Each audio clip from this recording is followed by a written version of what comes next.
All right, so yeah, we're joining you guys in the local tavern. The local tavern, or the tavern that is local to you scumbags, anyway. Yeah. Alrighty. So yes, Sergeant Slate has burst in through the door.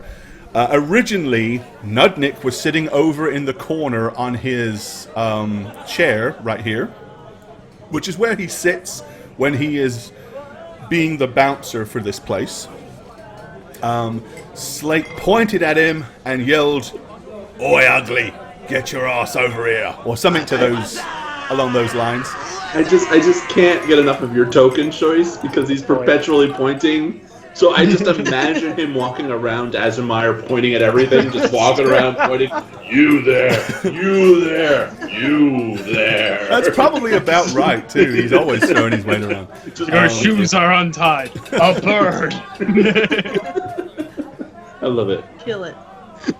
Cut his hand off with his fingers in my face. Right, indeed. Your axe is broken upon trying to cut the finger. It's the magical finger. It's unmovable.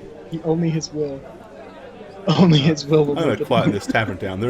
Hey, yo, settle down. We got a game to play here. Calm down. There we go. They were being a little loud. All right, yeah.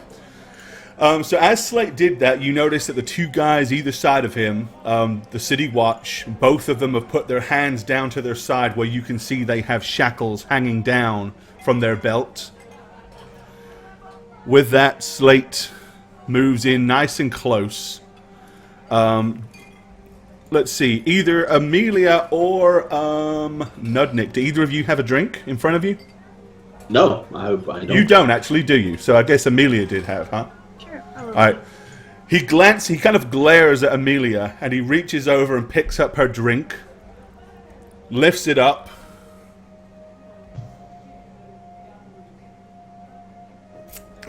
and finishes it for her, and then just slams it back down in front of her, and he goes, "Delicious. Right. You liked it. You've been summoned by someone of importance.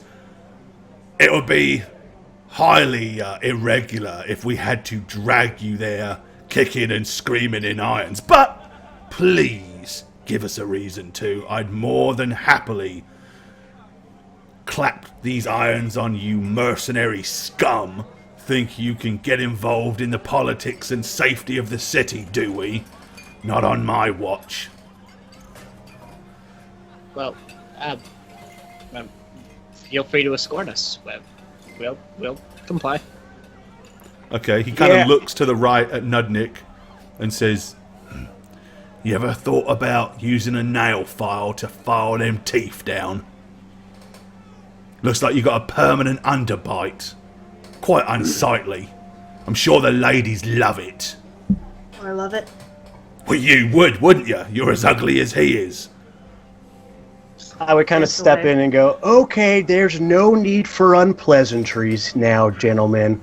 I'm sure we could all resolve this peacefully. Now, who, if you don't mind me asking, exactly is summoning us to see them?" Well, I'm hardly likely to reveal that information here in such a gutter bar. No.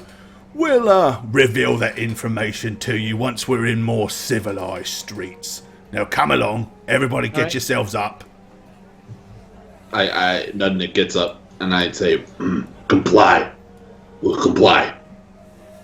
Yeah, I'm just going right along with it. I don't want trouble with these guys. I Alrighty. trail behind Nudnik. Yeah, unfortunately, And I'm as hidden. much as Sergeant Slate is rough around the edges, Jump right on he his is the law, so, you know. Right. Alright, okay, so you leave the tavern out onto the streets of Azumir. Alrighty. Let's close that up. Did I put you on the right map? I did. Okay, Sergeant Slate escorts you basically down the center street here, through the slums. He isn't saying a word. Do any of you wish to try to talk to him? How it's kind of done, he's got his three guards are kind of behind you, and he is walking in front of you. Alrighty. No, I don't want to talk to him. He's not pleasant. He's an asshole. I would probably try to strike up a conversation with him. All right. The more go you for it. say, the more likely he is to incriminate you. I would, as we're walking through, well, you mentioned getting more into the streets and kind of maybe filling us in on the information. I just thought maybe this might be a good time for us to open up some sort of a dialogue so we're all on the same wavelength here. Listen, you. I'm Nick not walks- your friend. I'm not here to be cordial or civil. I have a job to do, and the likes of you make that job far more difficult than it needs to be. Half the time we're cleaning up the messes of people like yourselves. If you ask me, it would be much more appropriate if you'd all just accidentally take a nice stroll along the wall and maybe slip and fall and break your bloody necks.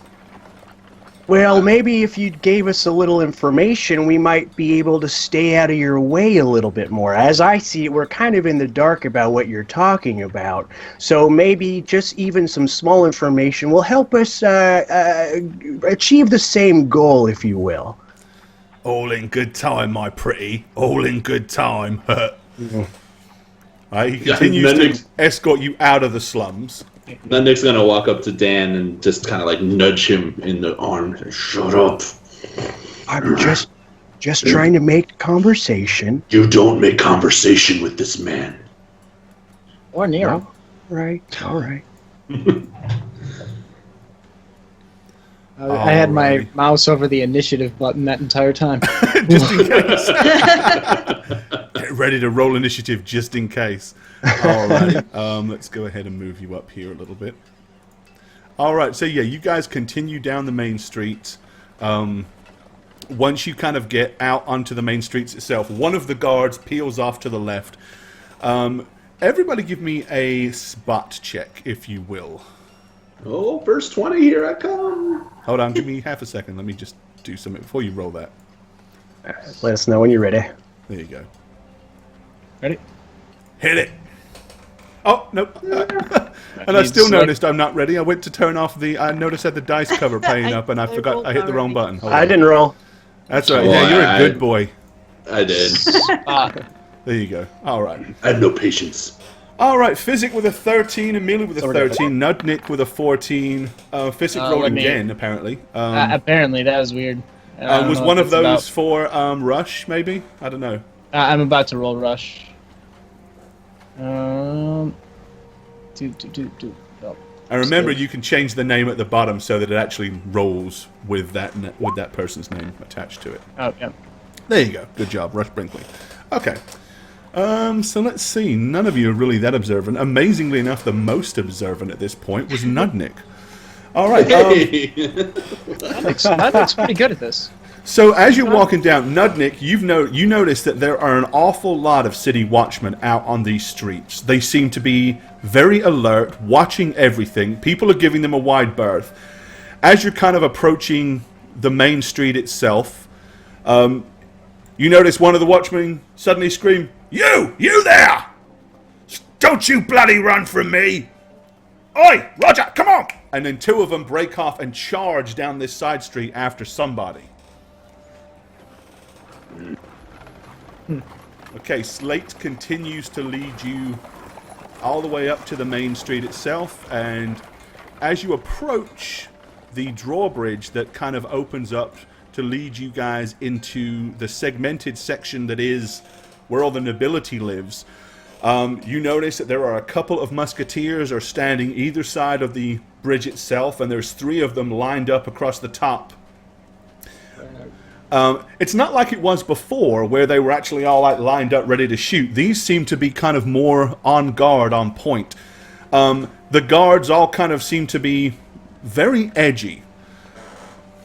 Once you kind of make your way far enough to get to the main drawbridge itself, Slate turns around and goes, Psst! Whisks his finger around in the air, and the other 2 guards peel off. I'm glad that's what that meant. I thought it meant surround them and kill them. I thought it meant shoot. Right? I took my hood off, Or so I'm that, staring all at them with my ugly face. Okay. Alrighty. With that, Sergeant Slate walks up level with the main drawbridge itself. Let me go ahead and... Where did I put you guys? I left you down here, didn't I? Let me move you up.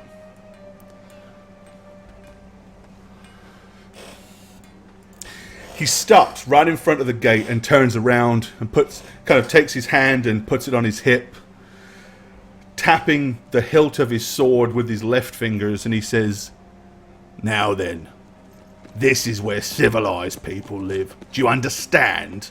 Do you understand what that means? Do you? Half-orc, do ya?" Yes. "And you Get it. gnomes, you understand as well. This is no time for trickery. Trickery you talking about? You know how gnomes are, always up to no good. Hidey, sneaky little things.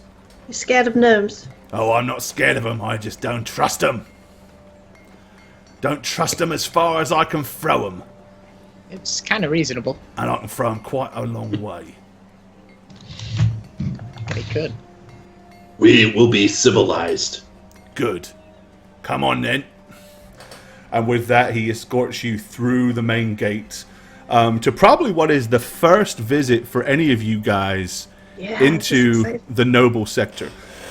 All the buildings, if you will, kind of imagine these big, grand buildings where every one of them is at least 3 stories tall. Some of them have got towers that have like windows indicating there's maybe 7 or 8 stories inside the tower. Some of them have got bridges that go from tower to tower. And they just continued to build up and up and up. Of course, with real estate being such a prime thing here in these kind of cities, and with them being the only ones that can actually afford stone structures, they have the luxury of having a building with a foundation solid enough to build that high. Whereas most of the wooden or even worse buildings back in the rest of Azamar on the other side of this wall, really, they're lucky if they can get to more than 3 stories at all. Okay, he continues to escort you down this side street here. And into I'm this not sure we're on tall, the right. long building. Are you not? Yeah, we're still the Oh, no, drawbridge you're for me, not. at I least. apologize. Here you go. Thanks. Gotcha. Okay. Alrighty. Okay, upon arriving, he kind of moves down and approaches this door here. Once again, right before he knocks on the door, he stops and pauses and says, "I hope you understand what etiquette and protocol means." Yeah, well, I'm sure we'll be on our best behavior. You don't have to worry about us, right, gang? We're all gonna play by the rules and be as proper as you could possibly imagine. You Good. poke down with your fork and you hold your knife forward under your finger and you scoop the spoon away from you. We won't have any knives out. Oh no, I very much doubt you're being invited here for dinner. Comply. And just look this captain in the eyes. And He say, kind of "Comply." squints at you and he says, "It's still to the life of me why anybody of such noble birth would want to have anything to do with the likes of you." And then quickly he's like, boom, boom, boom, boom, bangs on the door. The door opens and a elegantly dressed man stands. Immediately he's like, "You're here! Fantastic! Sergeant Slate, there'll be no need. We have the appropriate guards inside. Off you go!" He's like, "As you would, sir," nods and walks off. Alright, with that, let's take you into the foyer Oh, of I this love building. it. I love Gore's. He sounds like Garfield, the Deals Warlock. The I love him. Alright, let's go ahead and get this map situated properly. Alrighty. And then I'll move you guys inside. Is that him in the dress? Probably. All right. Okay. Let's let you guys enter into the establishment. All right. Okay. No, that's this guy standing right here. Oh, what? What are you going there? Get your He's like, fuck this, I'm out. That's about right, isn't it, really? I didn't do that. You moved me away. All right. So there he is. He got a little heart on his face. He's got. Looks like he's playing a guitar. He has blue, kind of a purplish blue lipstick. Yes. He is wearing a huge earring with a massive ruby hanging from it. You notice that all of his clothing is impeccably fitting, all the way from his cloak all the way down to his boot. Even the walking staff that he carries has perfectly matching filigree carved into it. And yes, as well as a black beauty spot under his left eye, he has a blue heart under his right. I like this guy. All right. Standing at the bottom of both sets of the stairwell, you also notice that there are two riflemen. Both of them are holding their rifles down. The hammers are cocked back. They're trying to seem somewhat unintimidating, but the reality of it is, it's pretty obvious that these guys are there and ready to open fire at any moment should they need to. All right, the man walks over and he says, "So, Fenston Lemoyne, at your service." And he gives a huge big bow where his left hand literally brushes the floor. At our service. I'm sorry, I have a question. This is a Nipster moment. Does that woman have two boobs or a butt crack on her left arm? No. Oh, I'll see you. He's like, well, off again. if not, then What bye. is that? She doesn't see ya.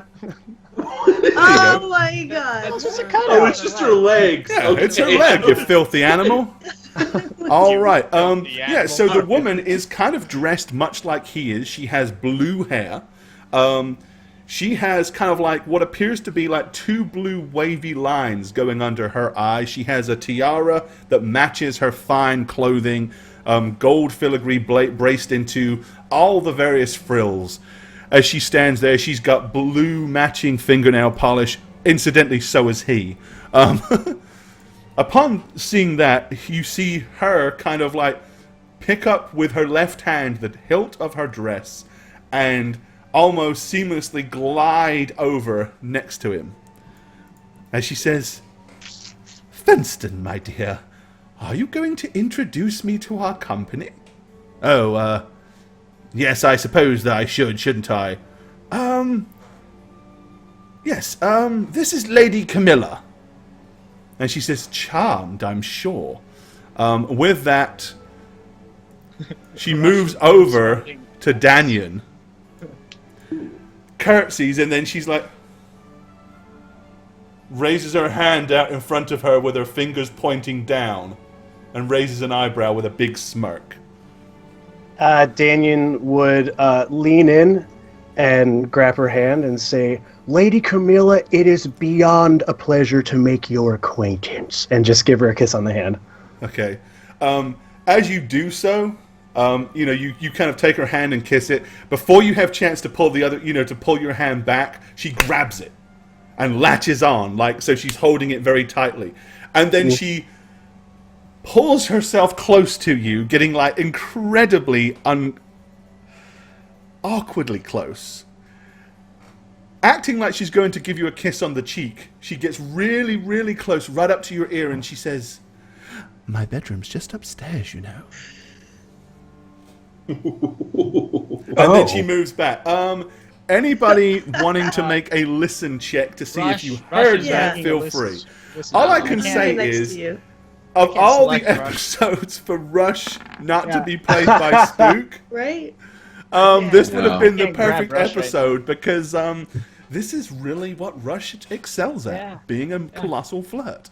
All right. Well, Amelia, yeah, you're right next to her, so you definitely overheard it. And then she just kind of moves her way back.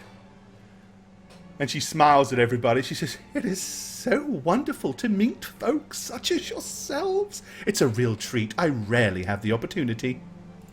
You're excited to meet me? "Oh, yes, my dear. I have heard tell that you are a fisherman. Nay, fisherwoman. Yes, I still only like to go by fisherman.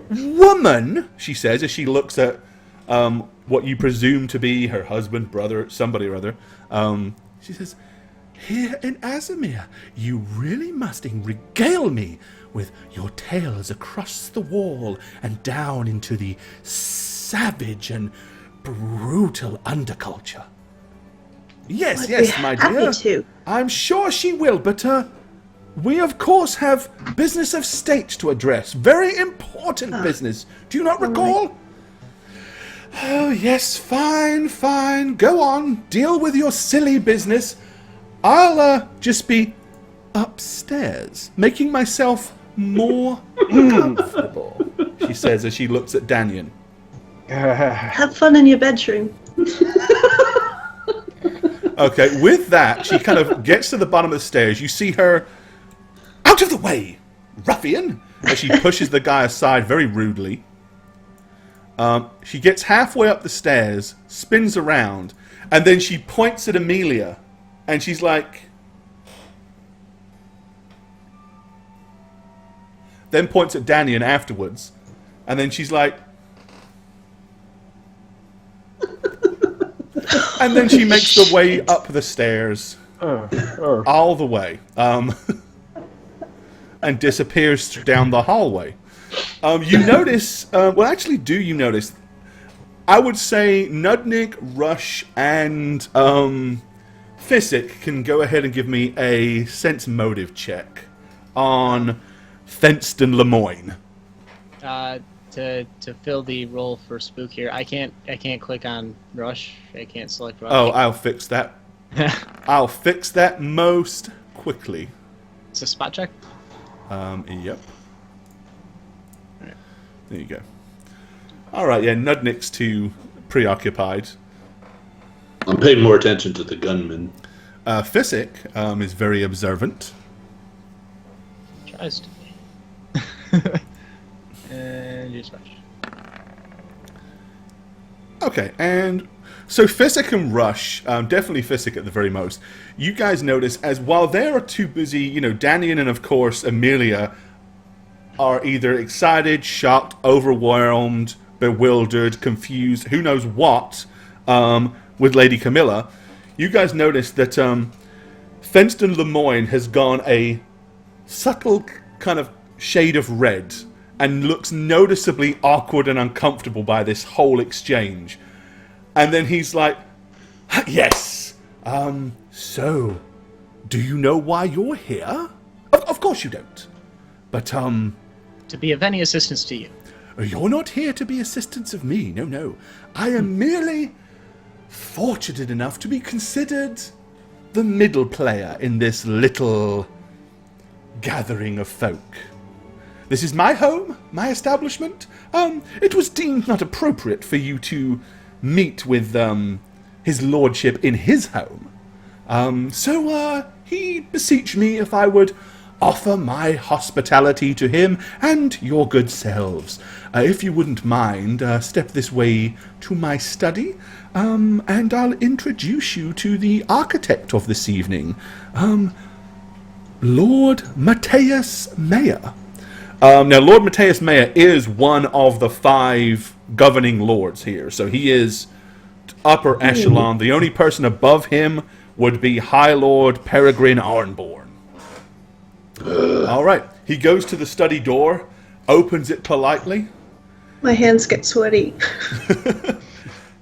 And he just waits for you to get nice and close, and then right as you think he's waiting for you to walk in, he goes in front of you.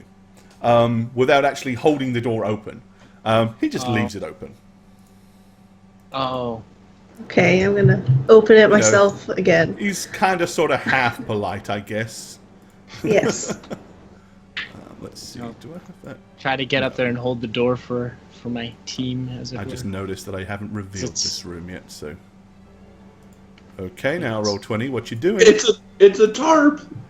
Roll 20, freaking! Spooky tarp. Alright, let me try that again, shall I? Yeah, I didn't want to actually reveal anything. It was like, nope, not doing that. And it's We still don't not. need to see anything. Okay. Theater of the mind. Yeah, you can see a blank room and nothing else. Actually, there's a little blue spot. Oh, there's another blue spot right here. Yep. Two blue spots. Damn, it just won't reveal it for some reason. It's really weird. We'll just do it piecemeal, like try not the whole thing, but No, that's not doing that either. Let me try it once more. Nope. No. If I try to do more than a little tiny bit, it doesn't want to know. I can't reveal. I cannot reveal this room like that. That's just not going to work. refresh. There. Oh, Okay. there you go. There we go. Roll20 decided to play catch up. Yep. Thank you, dude. All right. Okay. So yeah, you guys are escorted into a very fine and overly glorified room. The two riflemen move in to the door directly behind you and close the door. Okay, with that, Fenston Lemoyne goes and stands by the side of the desk. Again, this is Fenston's home, but you're noticing he is treating the man behind the desk as the person that probably lives here more than anything else. All right, the very individual that you can see behind this desk. Okay, he has a huge white wig that is twice as high as it should be. He has red fingernail polish, a huge big ruby ring of state. He has overly exaggerated pink and red blush cheeks, and he has red eyeliner as well. Quite honestly, he looks somewhat ridiculous. But as you're starting to realize, the higher nobles they are, the more ridiculous they tend to look. And who's to tell them they shouldn't look that way? Makes sense. All right. He says, "May I present you to Lord Matthias Mayer?" And he bows. If you would like to step up and make your presence known, introductions, perhaps you first. The fellow in the plate with the sword. Oh, yeah, of course. Step up here in front of the desk and make your proper announcement. Yes. Pleasure to meet you, Lord Matthias. I am Daniel Normington V, and we are here to be at your service however you deem necessary. And kind of copies the bow that he saw Finston do first, kind of creaking in his plate mail as he bends. Getting as low as you can. Dips his arm. As you do that, you notice the entire time Fenston Lemoyne is like, as you do it, like a gratifying reaction from him, like, yes, he did it properly. And then I'll just make my way out of the way so someone can go next, I guess. Yes, you seem to have stepped up next, my dear, so please introduce yourself, young lady. Wide-eyed and suddenly very stiff, I walk over. Hello,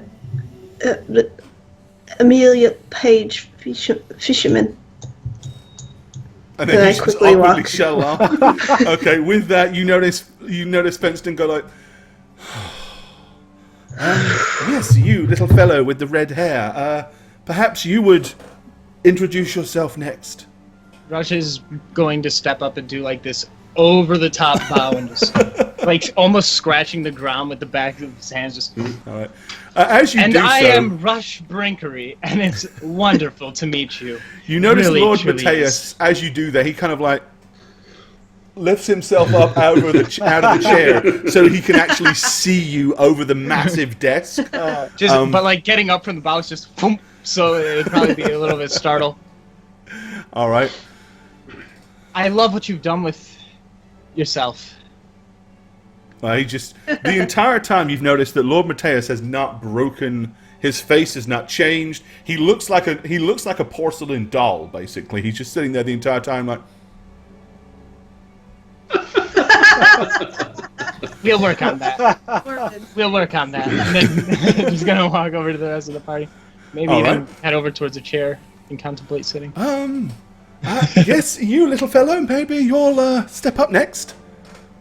Leaving the best till last. So Physic is going to stand further back after seeing the exchange, realizing the angle doesn't work right. And from there is just going to bow very, very subtly. Physic Winegarden of the Winegarden Druid family. Alright. Just going to continue. Okay. Leaving Nudnik. He's gonna. Nendik's gonna approach. I'm not gonna get too close to the desk, keeping my distance, and I'm just gonna say, they call me Nunnik Mod. I'm a bodyguard at the Drunk Zeri Tavern over in the Squalls.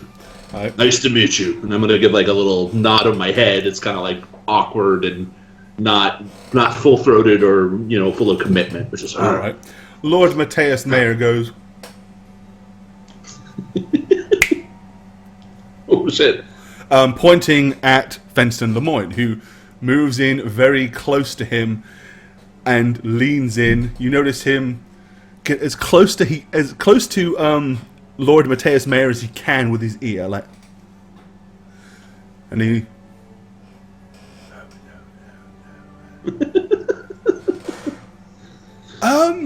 Yes. So, Nudnik. Is this this is the correct? He'd like to know what you are. I'm a living sentient thing. Oh, no. I think what he perhaps means is of what racial persuasion are you? I'm sorry, it's just kind of obvious. I am half orc and half human. Really? Is that a thing? Well, yes. Half orc. I think it just goes like, what the fuck? What is this stupid? I mean, are you? Is it literally like half and half, or is it more? Perhaps 75% human, 25% orc, or My father and my mother. Well, I don't think going into what happened between the two would be appropriate for this setting. Oh no! We definitely don't need any physical descriptions of the consummating act. No, I'm just normally we concern ourselves with the percentages of bloodlines of folk to see what families they belong to.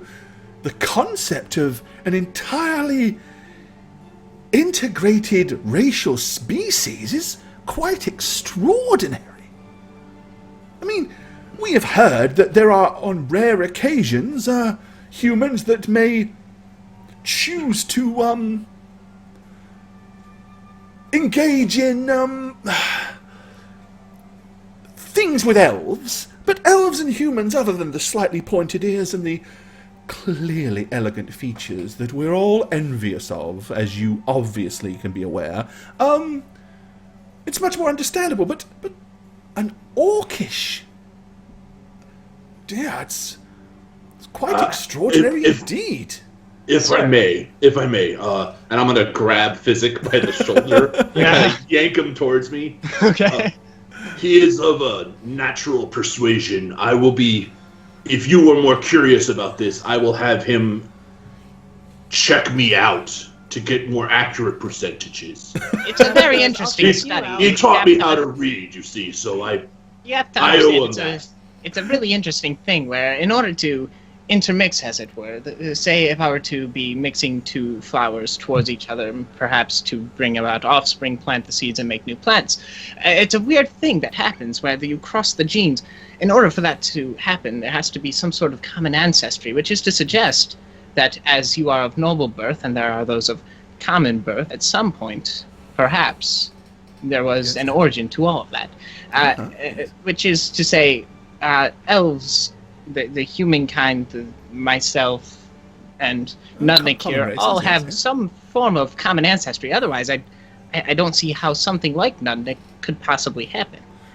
Of course. No, I totally understand.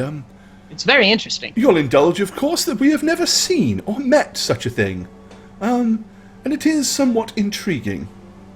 He's kind of a miracle. I'm going to pat him on the side. Because I can't reach high enough to pat him I'm on. gonna give you a slightly harder than normal shove away from me. Like after you pat me, like I feel patronized by it. So I'm like, Well, with that, Fenston Lemoyne looks at Lord Mateus Mayer for some kind of acknowledgement, and you see him just go, I'm gonna give another half odd.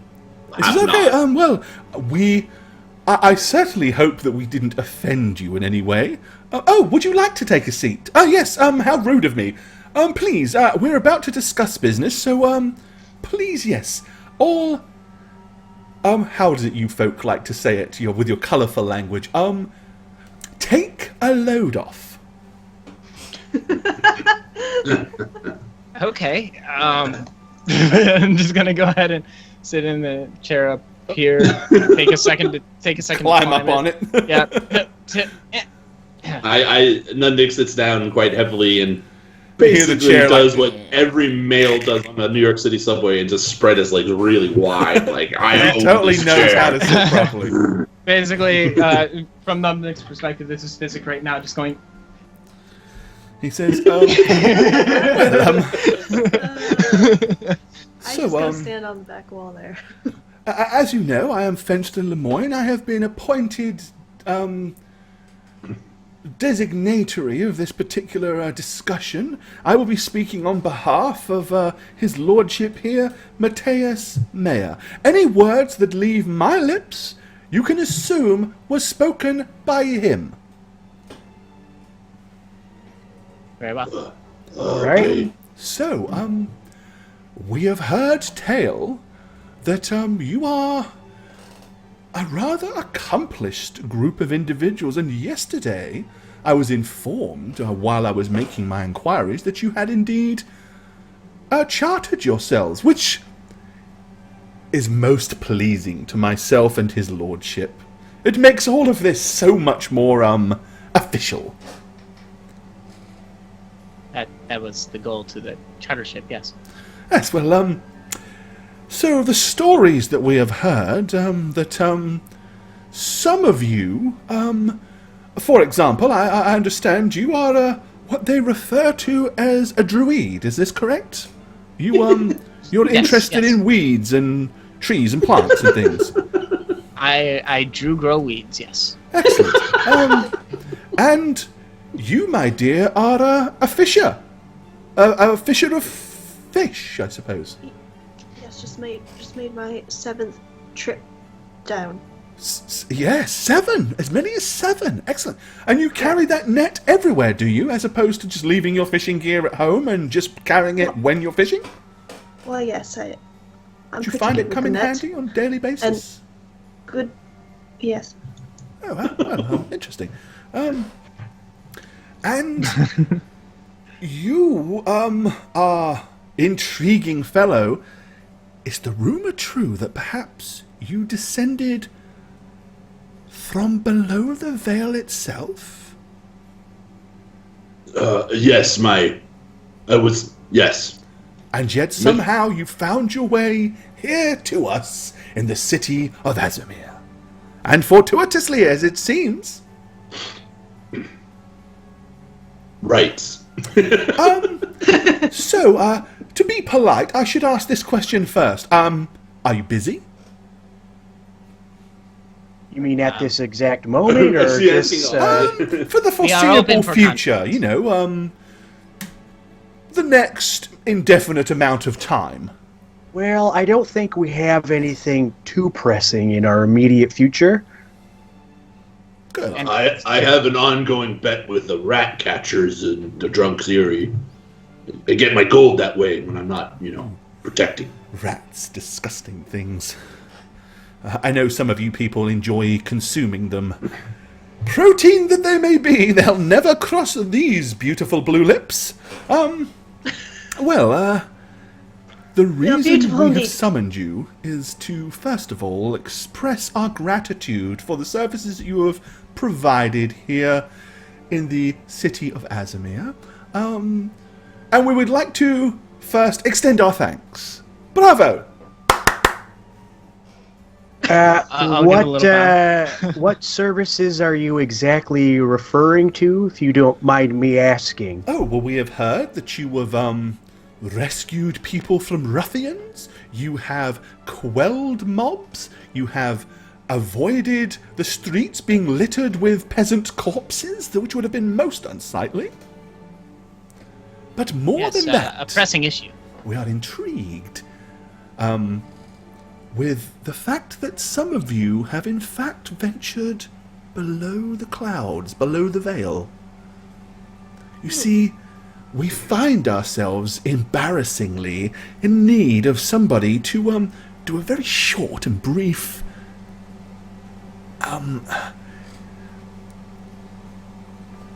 trip, I suppose you could call it. Expedition, maybe. I can do that. Oh, excellent, good. You see, first of all, we would like to request that you are capable of pledging your oath of silence.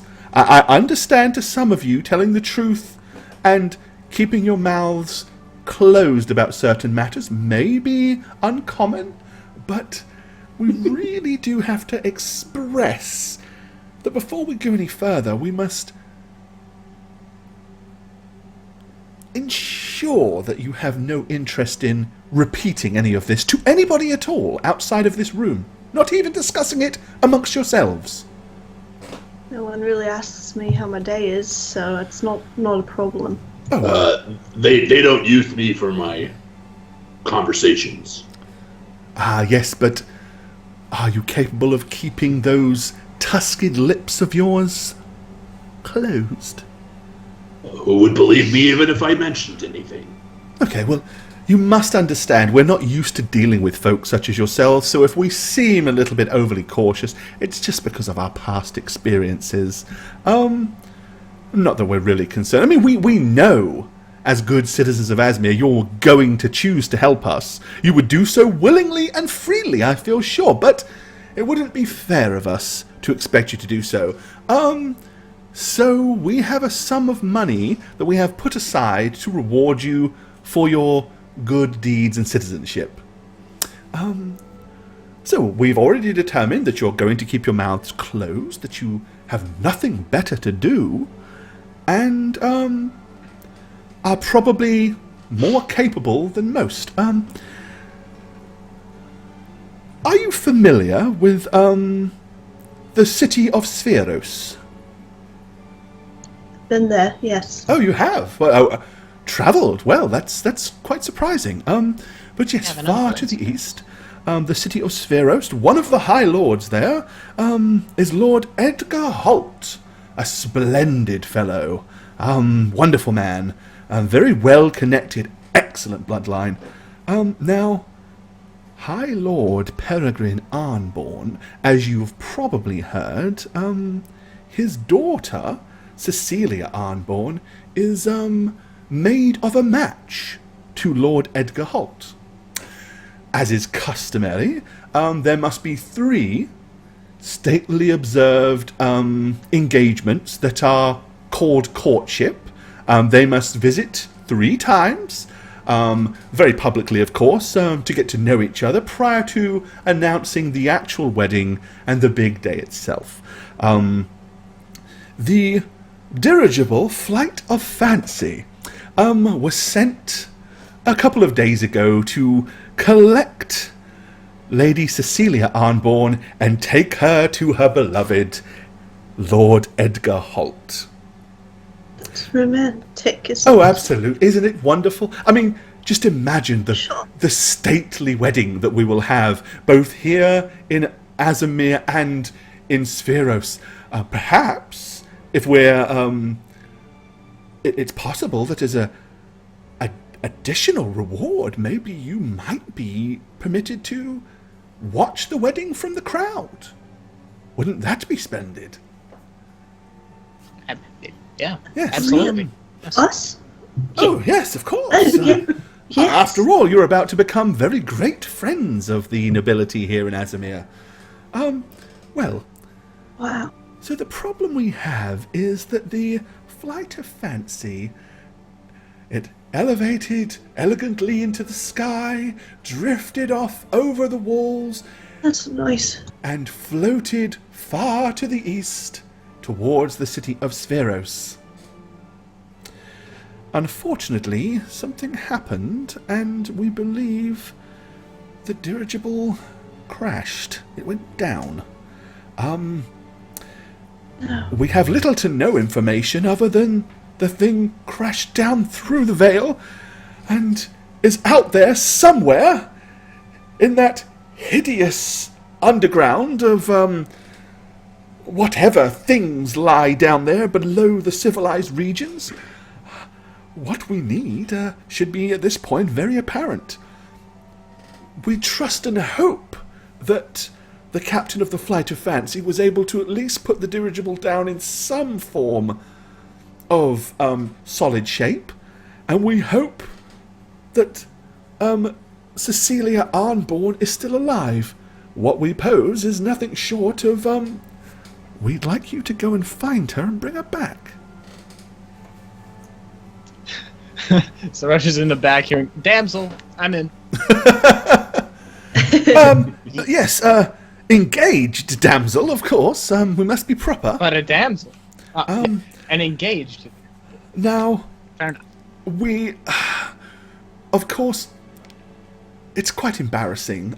We've lost the half of a royal wedding, and that's something that the lords of Spheros would look down upon quite heinously, so it cannot be revealed that the princess is missing. Well, princess lady. We can't send our own military, because A, that would be entirely too public, and as skilled and gifted as they are, they don't have experience like you have. You have been beneath the veil and returned alive.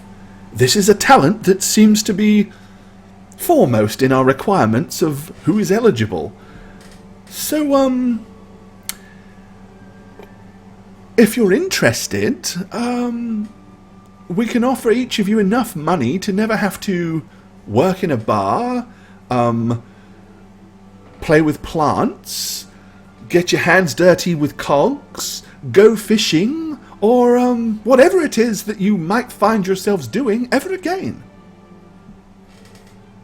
You mean we'd have to stop our careers? Oh no, don't have to. Just you could do it out of choice, not necessity.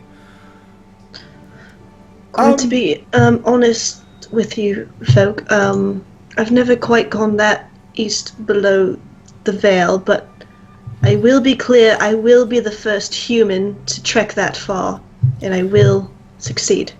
And that is all we ask, is that you succeed. Now, should you find that Cecilia Arnborn is actually deceased, we understand that while we would truly request, if at all possible, you brought her body back to us, we understand that the difficulties of bringing a deceased individual up the mountains is possibly something unrealistic. So if you could perhaps bring back one of her rings, possibly an item of jewelry, something that would definitively show us you did in fact find her, then if she has been deceased and you are unable to return her to us alive, we would honor our agreement.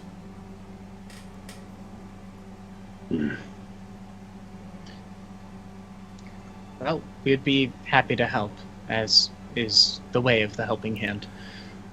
Yes, that's if there right, is the an helping hand. innocent person who is in need of saving, then we are the group for you, my good man. Excellent. Well, of course, as well as her, there's some crew of 40 individuals and the captain himself and a couple of wealthy merchants that may also be alive. So by all means, if you can find them as well, I'm sure that they would be grateful.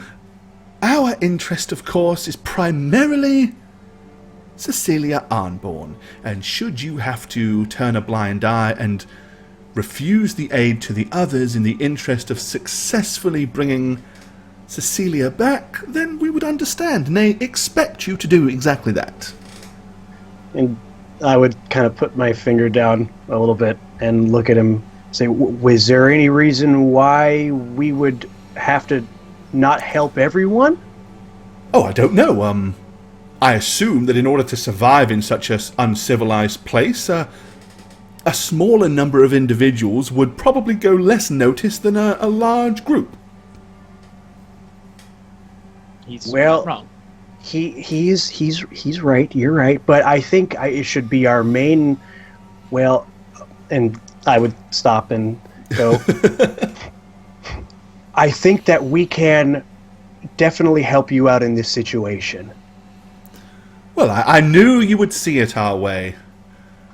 Our reservations that we've already put in place, I knew would not be necessary, which makes me feel considerably better about the things that we won't have to do. So, I'm sure you're intrigued as to know how much money we're talking about.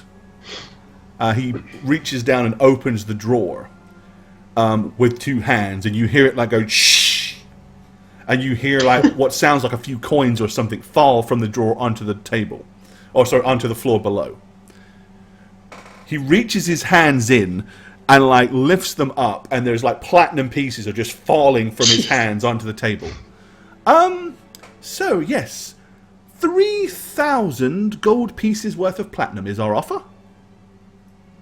I think Wow. you'll realize that that is significantly more than any of you will ever see in your lifetime. In fact, 3,000 is more than all of you would ever see in your lifetime. It's enough for you to send home to your husband and wife, enough for you to send to your circus family and get them back on their feet, enough for you to set your own lab up and do the studies that you so eagerly wish to investigate. It's enough for you to live a life in a brothel and never have to leave a bed again. Never How have do to you worry know about... all of this about us? Oh, don't worry, those sorts of things. It's our business to know. Incidentally, your husband and son are fine. He had a cold recently, but he's recovered just well. Don't worry about that. Oh, yes, it's... We have people watching them, you see, to make sure that they are staying healthy. And, You don't we- need to we tell me wouldn't- these we wouldn't things, want please. you to worry. We wouldn't want you to worry about your otherworldly concerns while you're assisting us. So we have made it our business to ensure that they will not have to be concerned with or worried at all. Yes, Nudnik, the fact that you now are, we know of your existence here in the city. No, we have no intentions of throwing you out and exiling you. That will never happen. Because you're a friend of ours, you see. You're here to help us. Such is So don't worry The about way these of the things. helping No, hands. you have no fear of any of this being a problem. Everything will be taken care of while you're gone. I see we have no choice. We will depart whenever you wish us to do as you ask. we are at your service. And indeed you are, yes. We will, of course, give you as much time as is necessary for you to acquire whatever provisions you think you need. I suppose you'd like some of this in advance. Here. And he stuffs his hand in, grabs a handful, pings it out, and puts it back on the table. Basically, it's about 200 gold's worth. So it's about 20 platinum in a fistful of platinum. He says, here, you can take this and use this to acquire whatever belongings, provisions, or anything you might need for your exciting expedition. I really wish I could go with you. It would be wonderful to see what it is down there, to live the exciting life of an adventuring type such as yourselves. You're always welcome. by the Oh, I way. know, but I don't have the constitution or the training for it, I'm afraid. I would You could- merely be a burden to you, and I wouldn't could- want to. We could hold your hand on the way down, and then you could go Oh, no, back no. up. you know. Several thousand feet of climbing down a mountainside is not something I relish. If it was possible for me to find a nice, easy way down and just stroll along and watch from afar as it all happens, that would be great. But no, Besides, Only they were away. the humidity would ruin my hair and my makeup, and it would be very difficult to make myself as presentable as I need to be for my status. I'm just gonna get up from my chair and give like another nod. We need to plan and prepare. Of course. So, Sergeant Slate has reported to his captain by now to let him know that we are going to request you to leave the city, of your own free will, of course. So he will make arrangements for you to have access to one of the towers and venture down. If it might not be too much to ask regarding Sergeant Slate, not that he is in any way incapable of his duties, but rather that he is quite good at his duty in particular, which is quite rough to people of our nature. Sometimes could we maybe have a word of recommendation? Some please. sort of... so that when we're traveling along his side, maybe he doesn't give us too rough a time. If I see Sergeant Slate, I'll let him know that we would like him to be a little bit more polite with you. I understand, he is a brutish individual. Unfortunately, someone such as himself, the reason he is so good at his job is because he is not so far removed from the folks that he has to police, you see? I understand. Yes. As far as the charted route of this dirigible, so that we might find it a little more easily, perhaps we could get a map made out. That's very simple. We'll basically take you to the easternmost central tower, go down, and go east. Right.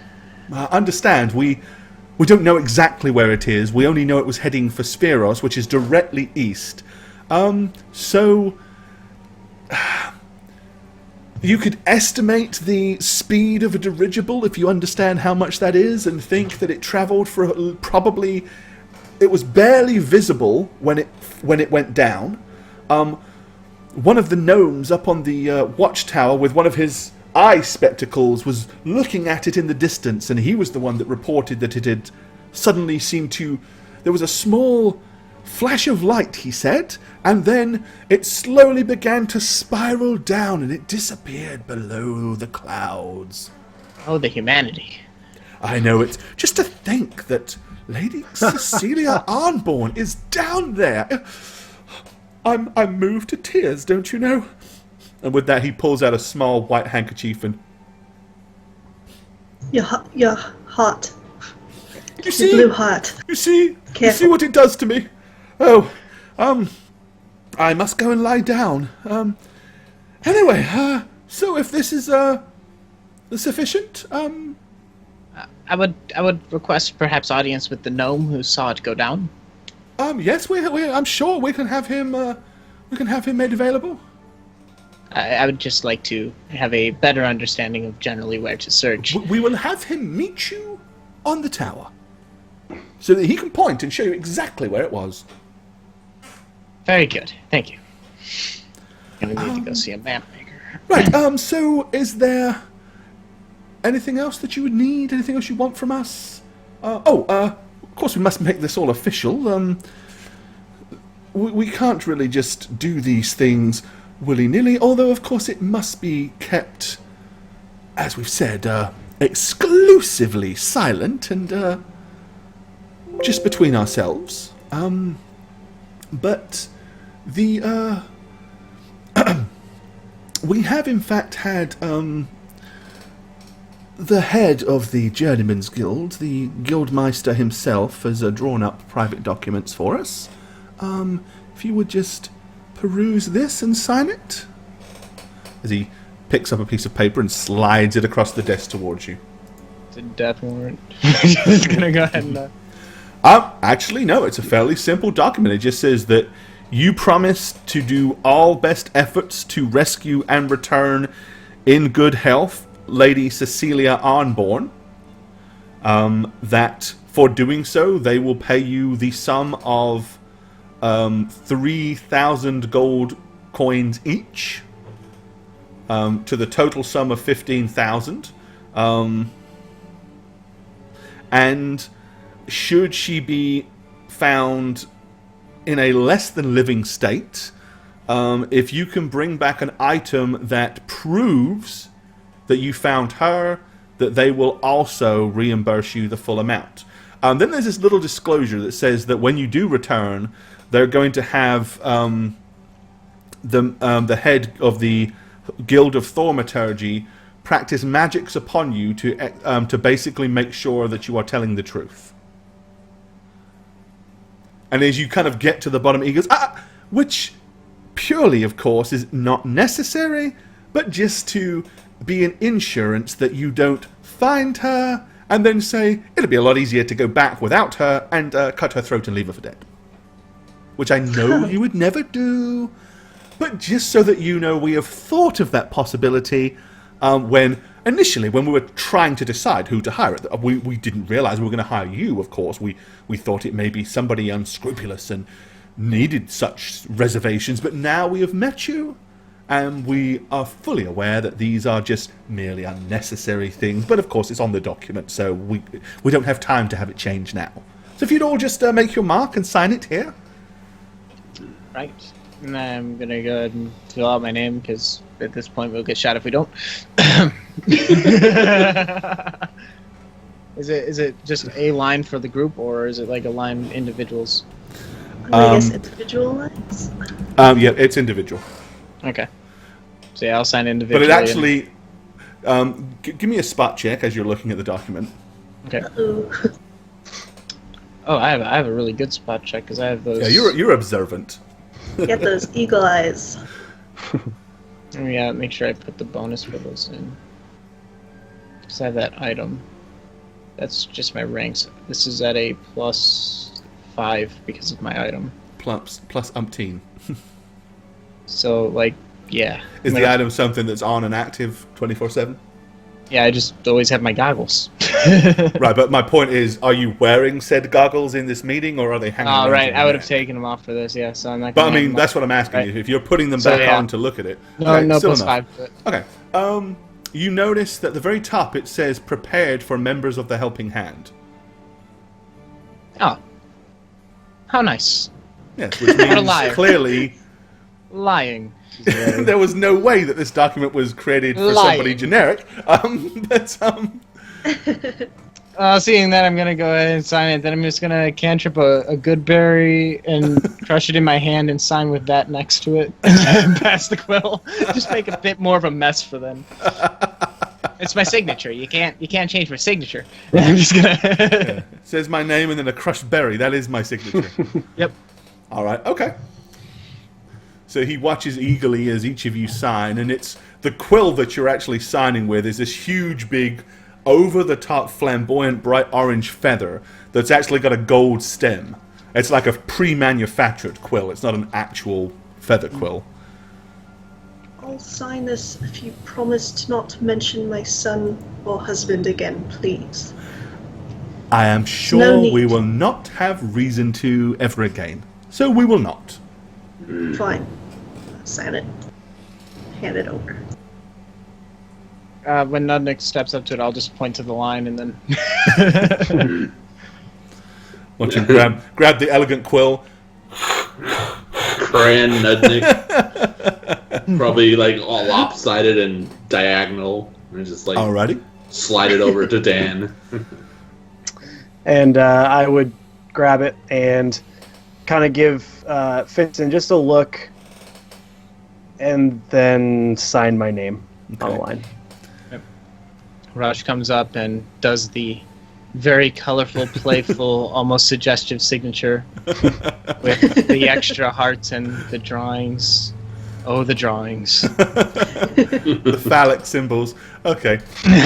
Once you've all signed it, Fenston Lemoyne picks it up and examines it briefly, and then he rolls it up, reaches into the drawer on to the left of the desk, pulls it out, gets a small wax seal kit out, stamps it, seals it closed, and says, "We will make sure that this is secured somewhere safe." Like a safe. Very much more than like a safe, an actual safe. But in a very secure place, this safe. Not a wooden safe. No, a safe. Something much more safe than typical safe. But anyway, every moment we dally, the princess is getting dirtier. Kinky. Yes, as you're Rush walks absolutely by. These Not a moment to fine waste. dragoons will escort you out. I'm so glad we didn't have to smell gunpowder. Ooh, horrible smell. But the other smell's not Thank too you. bad, as Rush kind of gets a little too close to this one. All right, okay. So you're escorted out. Now, it bears mention that the entire time, Lord Matthias Mayer did not change his expression at all. He didn't speak, he didn't do anything. He amazing. was purely there to listen and hear everything. And that was about it. Okay. I mean, I work with a lot of vegetables, so... Hey, you know. Alrighty. So Fenston escorts you to the door. The dragoons reposition themselves at the base of the stairs. As Rush approaches the bottom steps, the dragoon turns and looks at him, and just like lowers. He's holding the rifle like this, but then he kind of like just casually allows the barrel to get on a lower angle until it's lined up about level with Rush's forehead. You know, they make things for that. Makes it go the other... just walks away. Yeah, he has rifle erectile dysfunction. There's potions for that, you know. You can get an Alrighty. elixir. Okay, once you get to the door, Fenston is there. He says, now,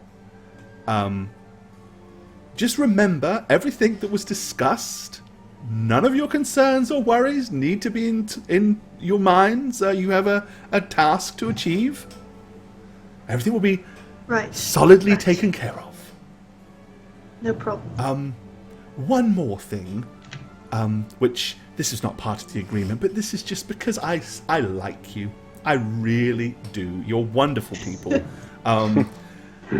Really? Should you not return within what should we say, a year? Do you have anybody that you would like us to take care of for you? Send a sum of money to for a poor, elderly, gnomish old mother that might be unable to support herself in your absence? Or some other form of creature, half-orc, that might need money to buy whatever they buy? So there's the Carter family. They're my foster home. Yes, that's where you basically. live, isn't it? Yes. Wonderful people.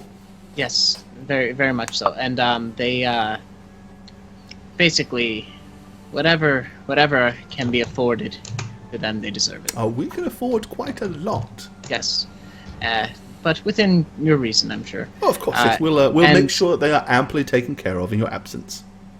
Yes. Should it pass a year, you might want to tell them that I'm probably. Well, if you're not back within a year, it's pretty reasonable to assume you're not coming back at all. But for the sake of secrecy, I'm not looking to tell them No, necessarily. absolutely not. No.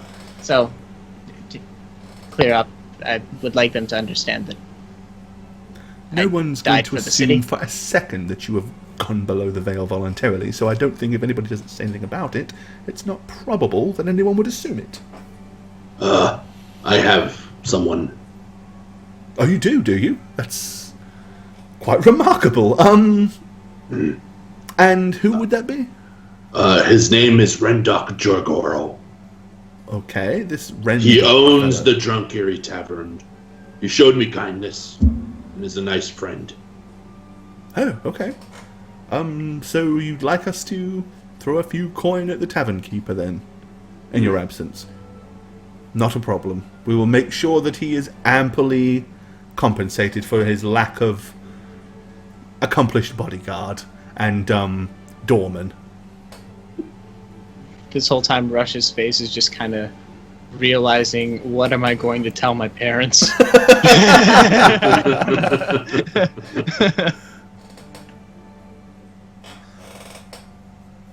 He says, so, yes. Away we go. Yes. Thank Shoo. you for your hospitality. Achieve whatever it is that you're destined to achieve. Have great adventures, and return with Cecilia Arnborn as quickly as possible. Yes. We will have to manufacture a tale to Saint Edgar Holt of Sveros as to why his bride does not arrive for her third date, as it were. You, my dear, may I suggest blush, a little bit of lipstick, possible eyeliner? Wonders. Just saying. You should see me when I wake up in the morning. Oh, it is a ghastly sight. 2 hours in front of a mirror and voila! Perfection is achieved. I have made my way with this face thus far. Thank you, though. Physic is already cracking the door open because any more of this might... My initiative button came back up. Yeah. Just tell Matthias it was nice meeting him. I will indeed let Lord Mayor know that you are very grateful for the audience. 3,000 gold crowns each. Imagine you could lift yourselves to a life of mediocrity. Wonderful. I push the door open more Yeah. from Physic and just leave. That's all. Alrighty. As Rush leaves, it's best regards to the lady.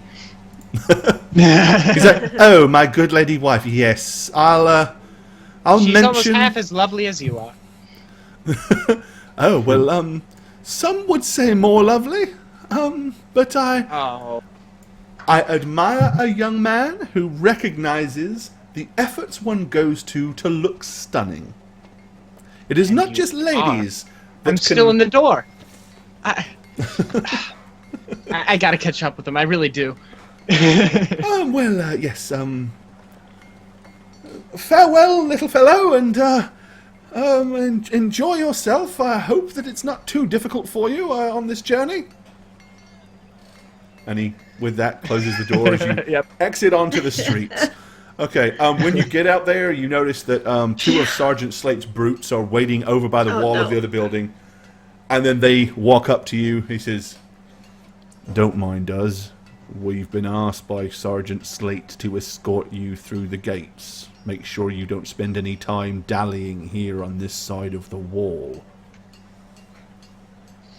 No problems there. Right. Just go on our merry way to the other side. Yeah. All Yep. right. As you head down the street, one of them says, he goes, "So, what was that all about then?" Oh, see, the thing is, we're kind of getting a slap on the wrist for some things we did. Which probably. Oh, And, really? Got yeah, yourselves we, in trouble, did you? Well, we fancy ourselves kind of mercenary folk, and our work kind of dallied into your work. Yeah, Sergeant Slate says there's no room for mercenaries in Asmere. That such things are best left to the watch and the military. You know, people that are properly trained for such a job. Oh, you don't have to worry anymore. We're abstaining from that. Well, you're on this side of the gate now, so do whatever it is that you louts tend to do. Just avoid any desires to turn around and walk the other way. Good day. Good day. Keep your noses clean. Remember, the watch is always watching.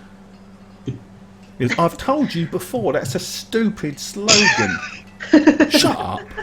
It's better than ours. I wish we were here. Just keep walking. What else are you supposed to do? We're watchmen. That's what we do. We watch. He says, we don't have to be so obvious about it. All right. What do you guys want to do? Drink. I feel tall. Anybody else feel really tall all of a sudden? Just standing out in the shorter buildings. Just can't believe they noticed us. It's incredible. Well, what's also incredible is we're actually going to remember to go to break this week. All right, so yeah, we're going to take a short break. Consciously think about what it is you're doing and where you're going, and this is the last time you will have access to general things of a civilized nature. That's the only thing I'm going to say. Once you go down, so if there's anything you guys feel that your characters need, if you feel that you are missing certain provisions, this is the time to contemplate whether or not your characters want to get them. If you need weapons, ammunition, provisions, at least for as long as you feel like you can carry them, anything else you think you guys need, now is the time. Okay. Yeah, time to go Okay. shopping. Yeah. All right. So, what can I tell you as you citizens are here in town and you would know these places pretty well? There's the Peck and Bushel, which is a very well-stocked provision store. There's the Lemergier Metalworks, which is a weapons and armor smithery. Both of those places may provide you some of the things you're looking for. Of course, if you have any special requests, exotic requests, or anything like that, now is the time to get them. Is Spook still with us here in chat? That's a great question. Because I gotta be honest, I think Rush has one weapon and one weapon only, and it is limited in the number of times it can be used. So I don't know if Spook wants to acquire any form of melee weapon for her character, because doesn't have one currently, I don't think. We're not coming up with the whisper, so. Yo, There she there you is. are. Yeah, so if there's any... let's see, I'm sure you don't have access to your character sheet right now. But lucky for you, we do. So you have a few pearls, you have some ammunition, you have some oil flasks, some spare parts, you've got some black powder for your pistol, you've got a hammer, flint and steel, artisan tools, spell component pouch. What I don't see is any form of melee weapon, unless you literally want to use that blacksmith or that tinkerer's hammer. Does her dad have a family hook hammer or something that she can Right. inherit? So that's something you need to decide upon. And if you just, let them know what you want to get, we can get it.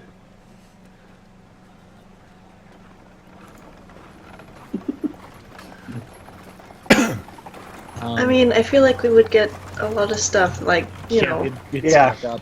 water Right. skin. Okay, the other thing to Bedroll, remember is tent, encumbrance is a rations. thing. Right.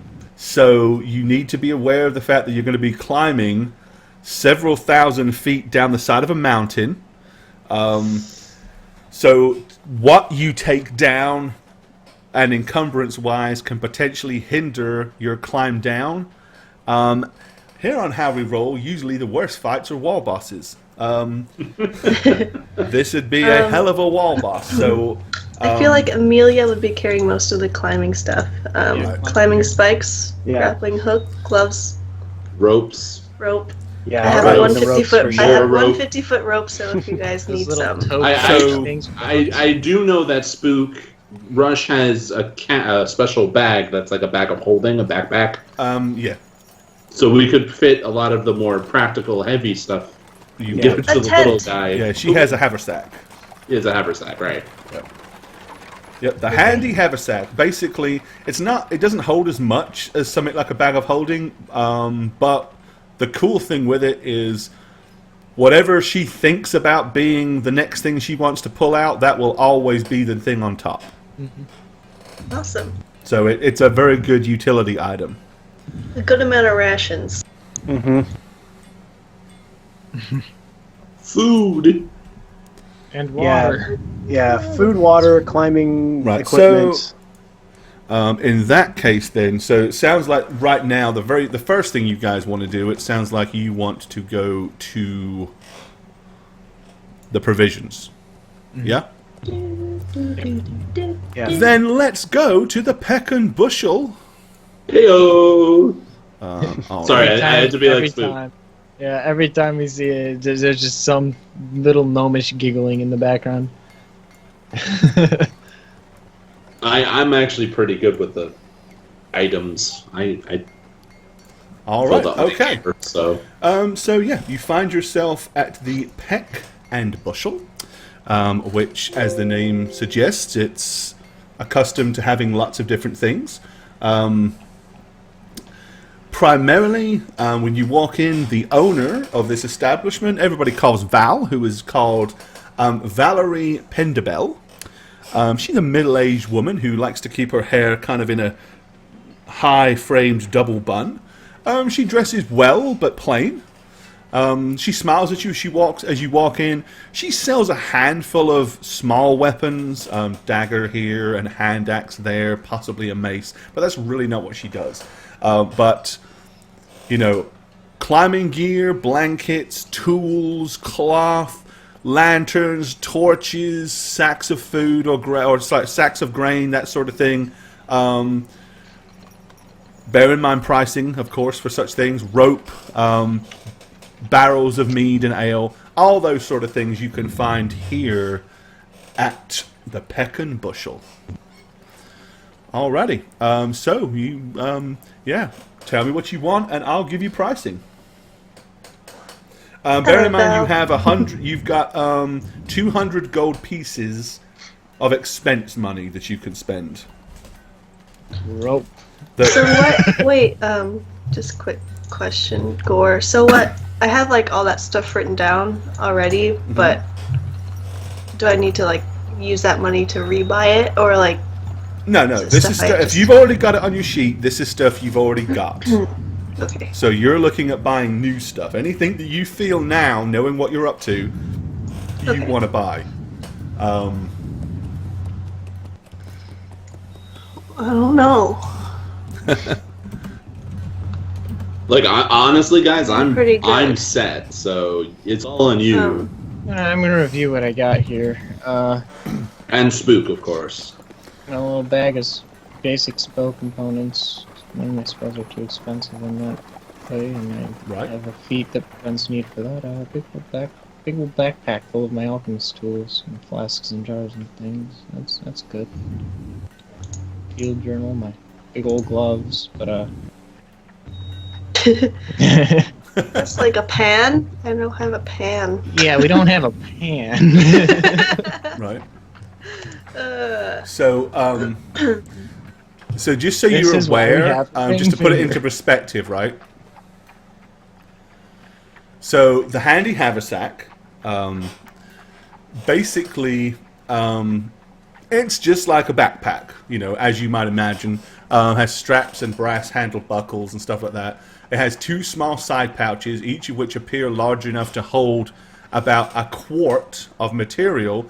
In fact, each is like a bag of holding and can actually hold materials as much as 2 cubic feet in volume and 20 pounds in weight. Okay? So that's 20 pounds in weight basically in each of the front pouches. The large central portion can carry up to 80 pounds. Once filled, it weighs 5. No matter how much you put in it, it weighs 5 pounds to Spook. So basically, you have within a little 120 pounds of weight can go in that thing. Just gonna pick up this big old sledgehammer here. So we need this. So you've just got an idea. That gives you a guided idea of just what is realistic to put in the thing. Okay. Probably put some bedrolls in there. Yeah. And I mean, Yeah, an bedrolls. 8 cubic feet of space, basically. So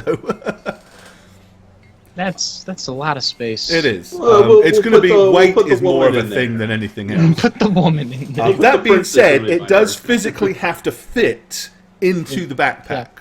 So you can't. I had in one game session, not to diverge, but I had one game session. Someone tried to say that a small cart would fit in an 8 cubic feet space. I'm like, yes, but a small cart will not fit through the opening of a backpack. I think we can agree on that.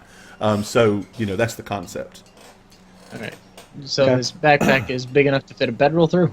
Yeah, you can. A bedroll was this big, so yep, you can. Womp, womp, womp, womp. Remember So if tents you want All to as of put... our bedrolls can go in there then. Tents. All right. Yeah, all the tents. Bedrolls. Is it one person tents? I imagine. You can get, I mean, typically, you can get tents that'll fit 2 people, 4 people, or you can get a big-ass 6 people tent. It's up to you. Where are we gonna find somewhere to set up a 6-person tent in the giant? Yeah, so Oh, I'm gonna get. you one could thing I all don't have. cram into a 4-person tent. I mean, I'm there's gonna get 5 Two of of us- you, two of us don't and let's count as be a honest, person. 2 of them are pretty small. Oh, that's true. Yeah. Okay. And if we're keeping watch, then So, you won't have much room to swing cats, but... And a bunch of Red Bull. Well, here's what I suggest you do. Somebody be responsible for keeping a list, and then when Spook gets back, you can pretty much designate all of this stuff onto her sheet and itemize call it. And she'll have a say. Okay, I Satchmo told myself was I was just, never going to open Google Drive again. It's been a running joke, guys. It really has. So yeah, I'll just make a document and I'll share it to our group All right. chat, and then we can all. Okay, so you want a tent to start with. Okay, so that's 10 gold pieces worth of your 200. So mark that down. You said you wanted a bedroll each?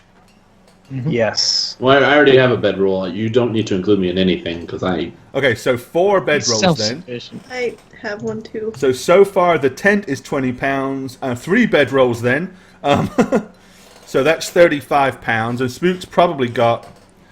let's see.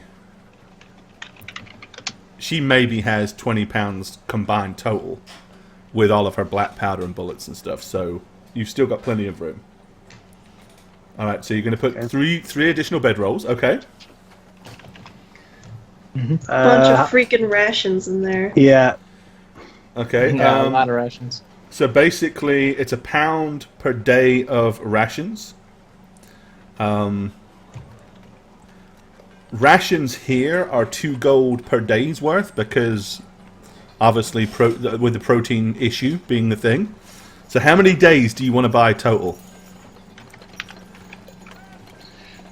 365 times 5.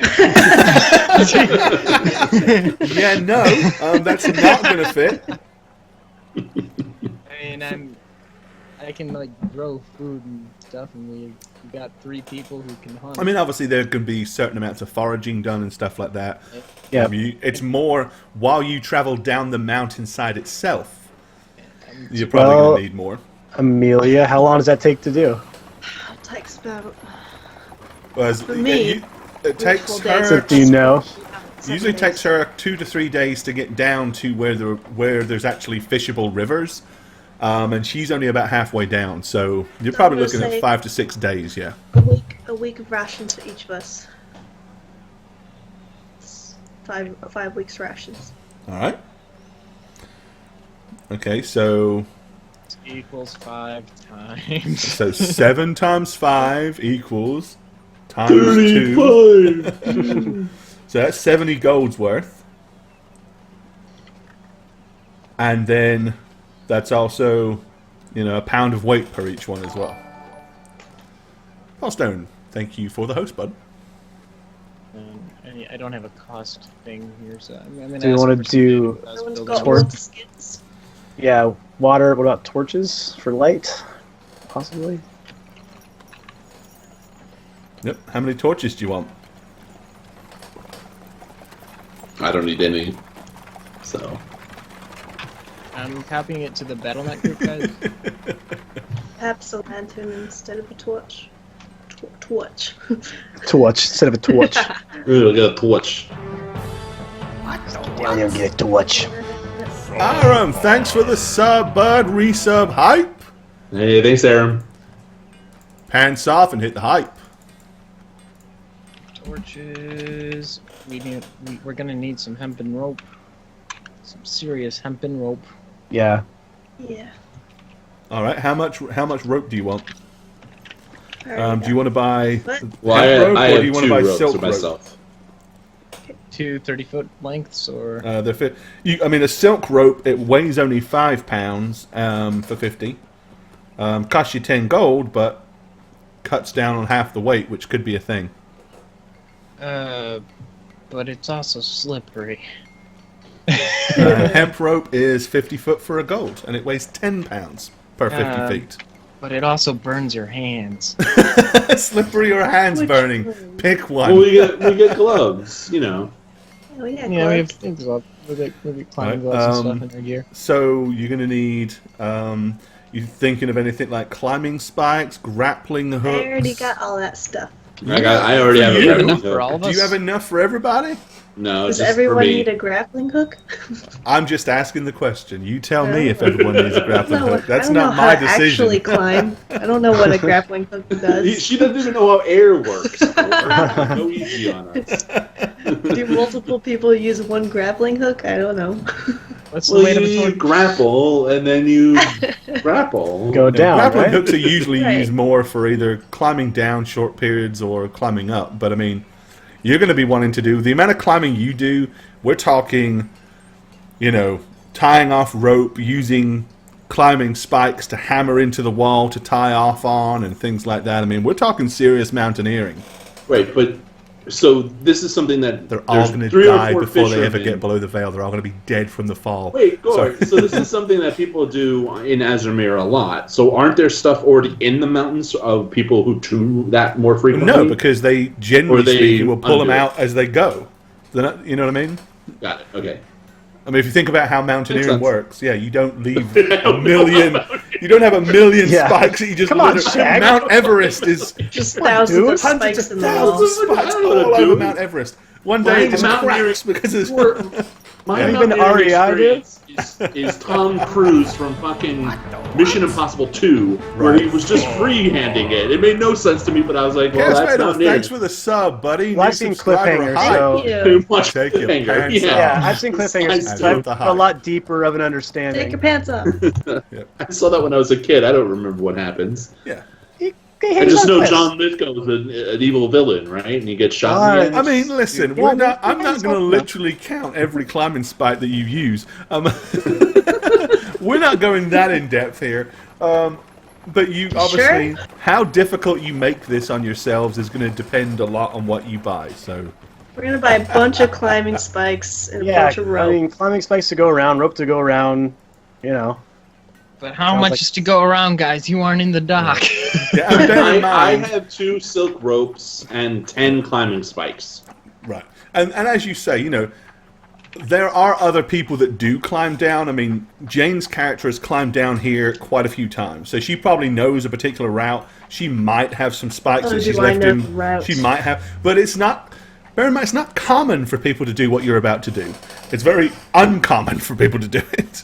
I imagine Amelia does half climbing and then half just jumping, so her feather I do falls a lot of jumping. for 60 feet. Oh, she has a ring of feather fall, so she can basically, she can choose to take little short drops down small areas.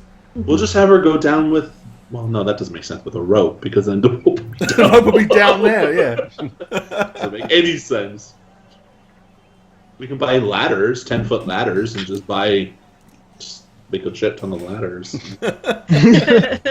20-pound ladders, yeah. Just So pulling get them the- out of the old haversack and lowering them down. How much does a climbing spike weigh? Climbing spikes? Not much at all. I think a climbing spike, let me see. I have to actually look. I think they usually do them in a quantity. Get 50 of them. They don't weigh anything. Spikes. Where are they? Oh, they don't exist apparently. No, I don't remember how much they are. They're not much though.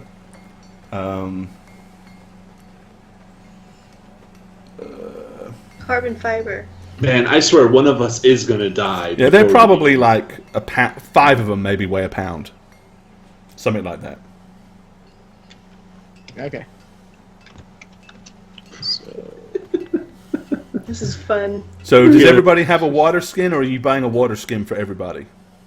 Got one. I already have one. I need one.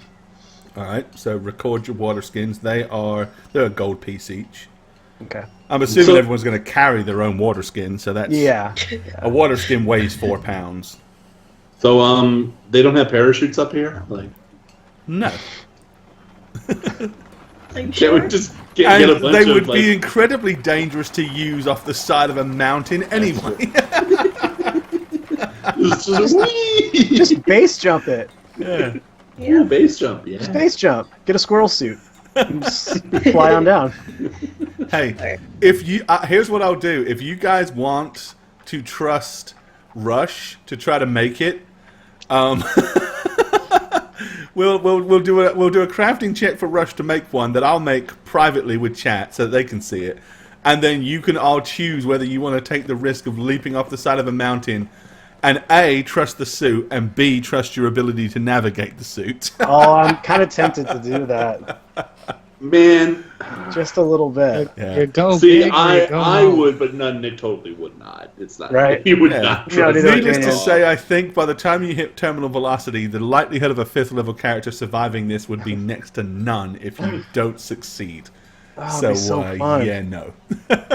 See you guys Yeah. all down there and just. See, Lana E just says catapult plus parachute equals success. It'd just be like the Wile E. Coyote where you just see the person fall and then a little puff Hey, of smoke. at They the have bottom. cannons. You could ask them to load you into a cannon and shoot you out to the east. Oh, and I've done that before. In my circus? Oh, Yeah, you kidding me? So, Yeah, not so this kind of cannon, though.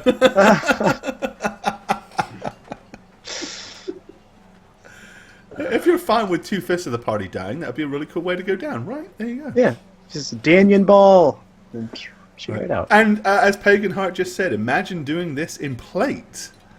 Well, that's one of the reasons why Sidorian plate is designed and made a little bit differently. It's a lot easier to wear and climb in than full plate of a more similar style that you might find in Arconis, but it's still not light.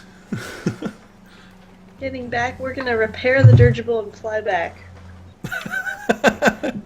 Hey, We got 2 who gnomes. knows what Rush could do to a dirigible given the time and the inclination to doctor that up? He could No, improve that no end. Pittons. We need pittons. Pitons. Or pitons. Yeah. Climbing Or- spikes, in or- other words. Oh, those are what those are called? They're the same thing? Mittens? Yeah, that's what We need funny a spike pittance. is. Well, then why are we calling them fucking climbing spikes? The pittance is a better word, you know? It's more- Piton's a dirty French word. Okay, Piton. we'll use the dirty French word. I thought they were a different kind of spike thing. So's what I know. I'm totally Okay. going to watch Cliffhanger today after the show. Yeah, So- no, a piton is the same thing as a climbing Oh, spike. Okay. I have 1 tent. Wait Alright. for that was 10 gold weighs 20 pounds. okay. It's 20, Perfect. 10. It's gonna- Okay. See, you got Uh, a tent, so Dragon Spook has been making picture tent jokes the entire time as well. 3 Great. 3 bedrolls weighing 2 pounds each. A bed roll is 5 pounds. 5 pounds. Okay. And Because, they you know, they're cost big, you. thick, heavy thingies. They cost you gold, or A what? how much do they cost? Oh, how much they cost? They only cost a silver. Oh, 1 silver. They're Damn. dirt cheap, yeah. Okay.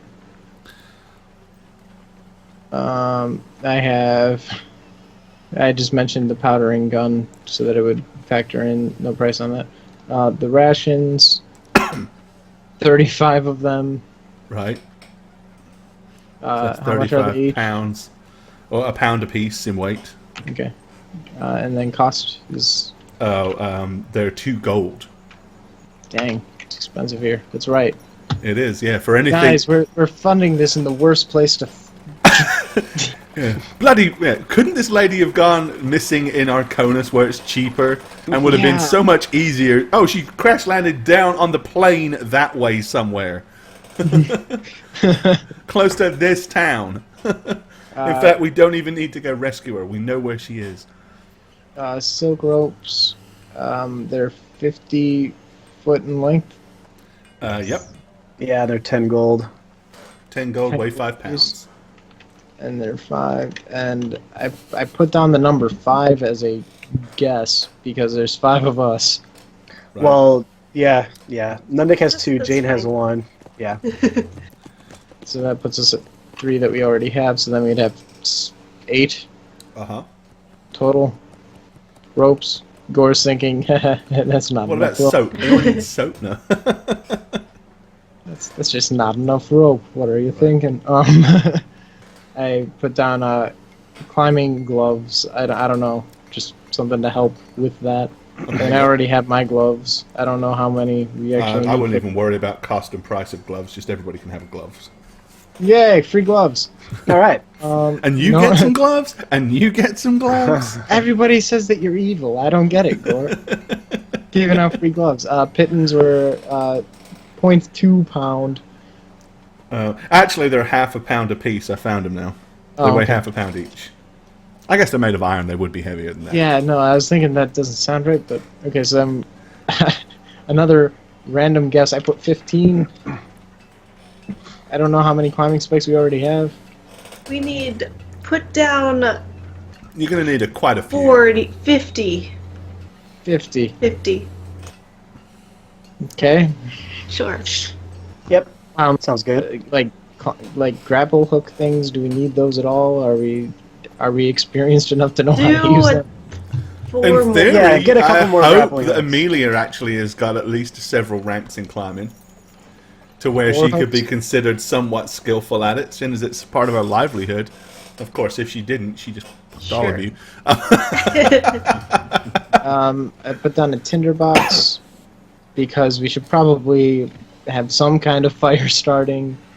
All right, In so case like of a needing flint to and eat. steel. Okay. Yep. Do we have a lantern in there? Didn't put down a lantern. Do you I want think that was the thing. Do you want a lantern, or do you want to go with torches? torches blow out. Lanterns can be cased. Yeah. Need some oil. They still get blown out, but not as easily. Right. Lanterns. I mean, also depends on the type of lantern. Glass is breakable, Yeah. so and then- there's pros and cons to both for sure. there's But then for the fuel for a lantern, you've got to lantern, carry a too. ton of oil as well. Yeah, and then torches just. Of which burn I out. do know that Spook has got 10 oil flasks between her toolbox and her haversack, so she's got 10 oil Throw flasks. a lantern in there. Yeah, put a lantern in there. Let's do it. Lantern. Right. Okay. But then her So, oil flasks might well be for oiling well, things, question. not burning. Haversack being magical and having Uh-huh. all this space, if she falls, like if Nundik decides to just cannonball on top of it, will things get destroyed? Or okay, Because it's in an extra dimensional pocket. Yeah. because Nundik would totally try. Yeah. Rush has flint and steel. I have flint and steel. I have flint and steel. Okay. Yeah, but if you guys die and there's no way to recover you, maybe Then you have better another get one. some more. Alrighty. And Spook said she wanted a dagger, so you can probably buy that here too. Okay, dagger. Okay. So a gnomish sized dagger. So a butter knife. It deals the same damage as a butter knife, right? Isn't it like 1d2 or something? 1d3. It's not much for a gnome. 1d2? Or no? Unless Yeah, you- it's pretty piss poor. I mean, are you sure that's all that you want, Spook, as a weapon? I mean, I know you've got your The hook hammer pistol, is sweet. I of almost which took it. I between almost took between bullets and things of powder, I think 40 of each is realistic. But after that's out, it's out. So I don't know whether you want no, a dagger does 1d3 for a gnome. Okay. Okay. Okay. And, Freaking gnomes. does anyone have a bow? They're good for hunting. I don't need a bow. I mean, I have a Shots. sling, which is good for small game, but like if we don't find small game, and we find something a lot larger than small game, I bet the ranger would be good with a bow. if we become small game, we might need a bow. We can get a bow. I'm gonna get Then- Nutnik an orc-sized short bow. Short bow. It's a long bow. Orc size. I'll take a bow. Yeah. Alright, so you're going to get a bow for... What kind of bow you getting? What do you have proficiency with? What do you want to buy? I have proficiency with everything except the exotics. So, Alright, so... composite. That's expensive, though. I know those are expensive. It's expensive, but we have a bit of a budget here. Yeah, you've got some money. I have That's all the money we 137 made for goals. the job before, and yeah. I'll get a composite short bow. All right. Because So a composite short bow, which is they run you about what 75, I think. right, but it's extra per how much strength you can put into it. It goes up. Hold on, Right. I'm pulling that up. I'll pull it up for you guys. Yep. Yeah, if you're going to buy a loaded for bear composite short bow.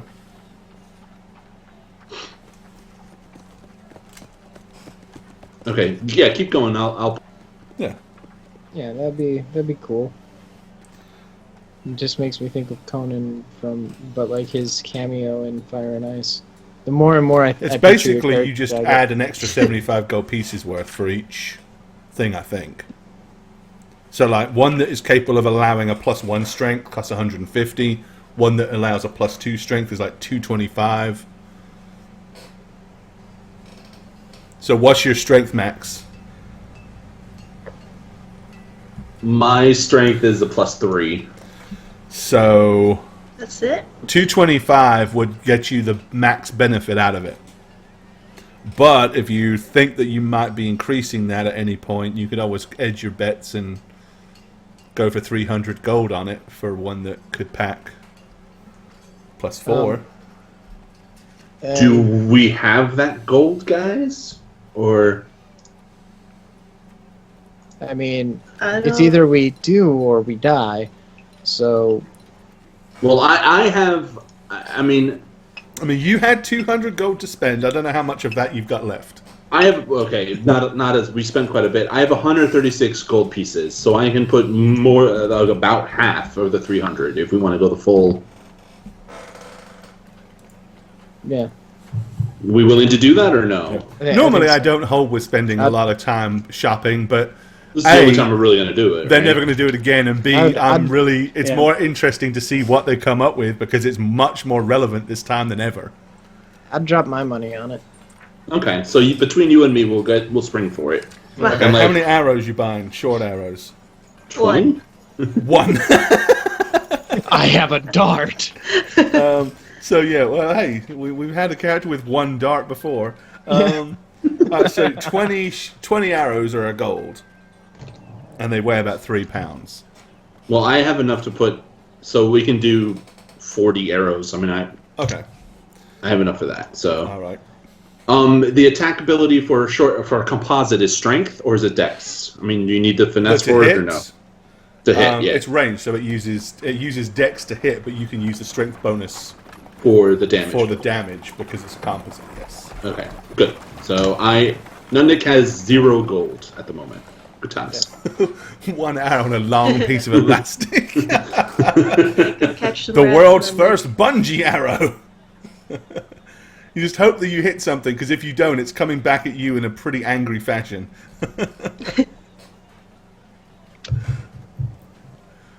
All right.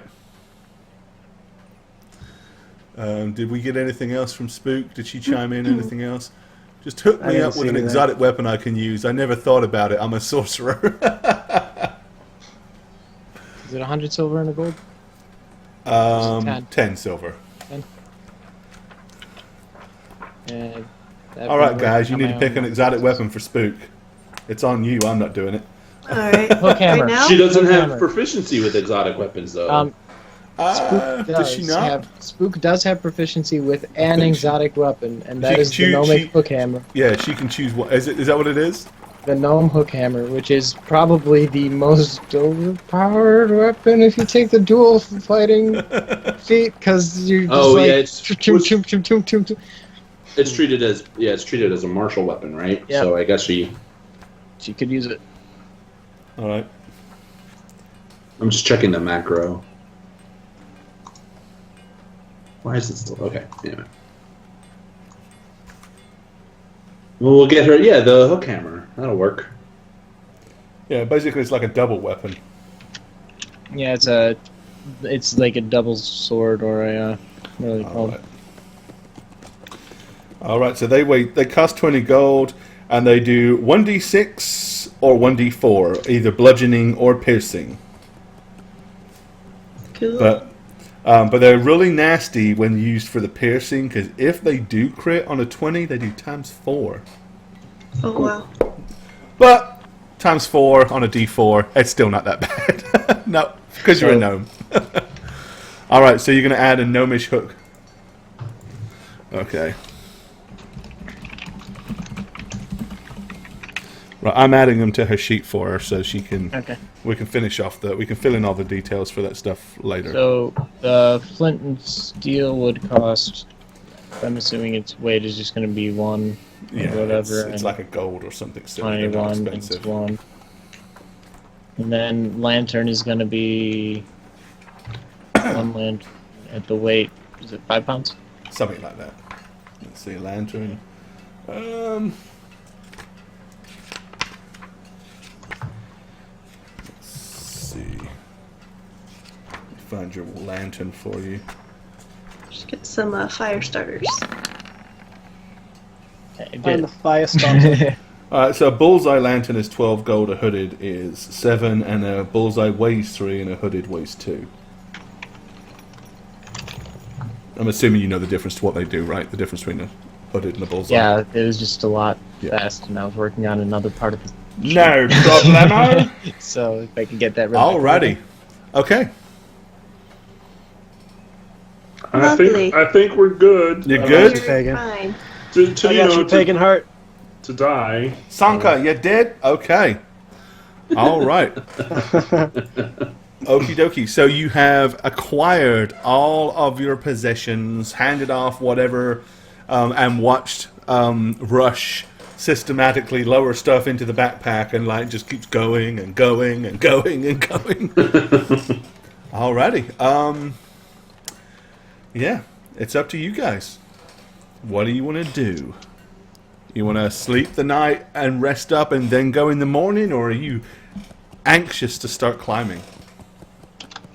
No. Well, I find that a good night's rest is great for climbing. Yeah, I would say that it's probably in our best interest if we all got a good night's sleep to be ready and rejuvenated and energized for the climb we have tomorrow. I just said that. You just said it with longer words. Well, I just wanted to emphasize the point you were making. Thank you. All right. We'll go in the morning. Okay. I Well, just said that. all right. So you all get a good night's rest. The following morning, you're ready to go.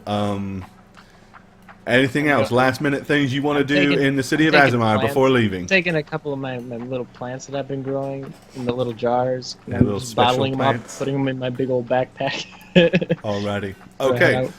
Well, as promised, you're allowed access, and you are brought to the easternmost central tower, which, of course, is... Oh, that's a new thing I didn't know how to do by accident. All right, so that puts you basically here. The reason you had to get access to it is because, of course, Eastwood is coming out of the noble section. Spook said she wants to go get advice from her mentor, Chari Bidibidis. So basically, the advice is don't die, and Okay, she does that. We'll talk about it next week when she's here. Okay. And I kind of want to stop by wherever I could get a map of basically a map of the world, so I could hold, All right. hold it So, to considering nothing below the veil has been charted, the mountain peaks and things. that's what I say. That's pretty much what the map looks like. So, here is said map. You guys can't see it because I just put it up on stream for everybody. But realistically, what you're looking at is directly east from Azamir is an awful lot of open territory. Then there is another mountain range that kind of runs northwest to southeast, kind of like at a catty corner. And Spheros is on the other side of that mountain range. When you get up here, of course, the little gnomish fellow that saw the thing go down is, he is here waiting on you. Excellent. All right. So you see, he's basically like he's really short for a gnome. He's an more of a, a gnome more mature in years. He's probably about 200 years old. He's got graying hair, big tufts of hair come out of his ears, huge big bulbous nose. And he has a set of goggles similar to yours, but one of them has like a huge telescopic point that comes out, quite ridiculously so. You notice that when he doesn't keep his hand on it, it kind of droops. So he's kind of like got it pushed up. When you see him, he looks at you and smiles. The guard that's there has been notified that you're going to be going down, so he says, right, well, while we prepare the ladders, this is the individual that witnessed the terrible act. Witnessed what happened, the tragedy, as it were. So he's standing there and looking at you, and he says, "Good morning. So what can I do for you? Apparently you want to get some information on what happened a few days back, when the dirigible, the flight of fancy, took a less than fanciful flight below the veil." That's exactly what I need to know. We're heading out to get it, if we can. The people on it, at least. We need to know kind of where it went down. So if you could maybe point us in the right direction, and please don't just point over the wall. Well, it's difficult to do much else, I'm afraid. But here, let me loan you these. And he takes his goggles off and hands them to you. All right. I'm gonna go. And then once you've got him on, he feverishly, let me just extend this out as far as we can go. Now, if you look out eastwards, he goes, I find it best if you close your right eye. Now, if you look out eastwards, as far as the eye can see, you can just about make out above the veil the pointy peaks of the mountains in the far off distance. Well, I would say that there were probably no more than, difficult to estimate really over these sort of distances, but probably no more than 50 miles from that range when it went down.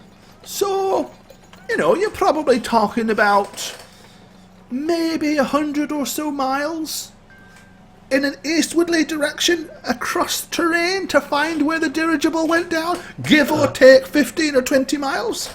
Little man, no offense, but was it to the west of the mountains or to the east of the mountains that it crashed? Do we have to climb another mountain range? No. It was between here and those peaks. I mean, if you think about it logically, big fellow, if it was on the other side of those peaks, I wouldn't have been able to see it, would I? Well, you could have seen it begin to descend or crash into said peaks. I don't know. No, it didn't crash into the mountains. What had happened, I saw a brief ignitement of flames, like a small explosion of perhaps, and then slowly it spiraled down and down and down in like a circular pattern, and then it vanished out of sight. Fucking Satch, man. You can have this back. It's giving me a bit of a. Before you saw the explosion or flash, was there anything that seemed to come from the ground, like a projectile or something that hit it? It's a missile. Not that I recall. Or a spell? Not Or that something. I recall. Magic. That being said, I could barely see the dirigible itself. It was only the fact that I could see the flash that really kind of let me know exactly what went on. And then I'm just going to make my best guess on the map. I'm going to go ahead and just put like a little dot on it, and then I'm going to kind of somewhere circle it out. in this area. Yeah. Yeah. So on the map, it was here. Oh, you have a map. Yeah. That's what I was hoping to- I'd say that's as close as you're gonna get with a guess. No, it's better than no guess at all. So, are you really going to travel over there? And We're going to make it to the bottom of the mountain, probably. I can promise you that. Well, I We'll think make it that's there. pretty much a given. One way or the But, other. But after that, I'm not so sure how far we can. Guys, did we get enough rations? Physic now getting extremely cold feet. Don't worry. Are I will we- provide many foods for us on the journey. Is Danny and me have to lasso you to our backs or something? Are you a better climber than I am? I just think more weight added to this plate mail probably wouldn't be too wise of an idea. Well, probably you should. Take Yeah, it you're off. not going to try to climb down the mountain well in that, are you, fella? No, I don't think I will. Oh, I'd perhaps suggest that you could tie it to the bottom of the rope and use it as a weight. That sounds like a good idea. Thanks for the tip. Now, are you going to lower the ladder down for us now? Please. Well, I'm not, but the guards I'm ready. will. Once you go up to the platform up above. Oh, we're at the bottom? Alright. Let's get to the top.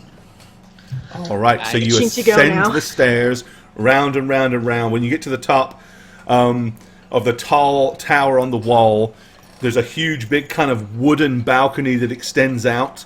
And to the left side of it, there's this huge, big, massive structured ladder with massive, big spikes that are kind of like hooked into these metal divots to hold it in place.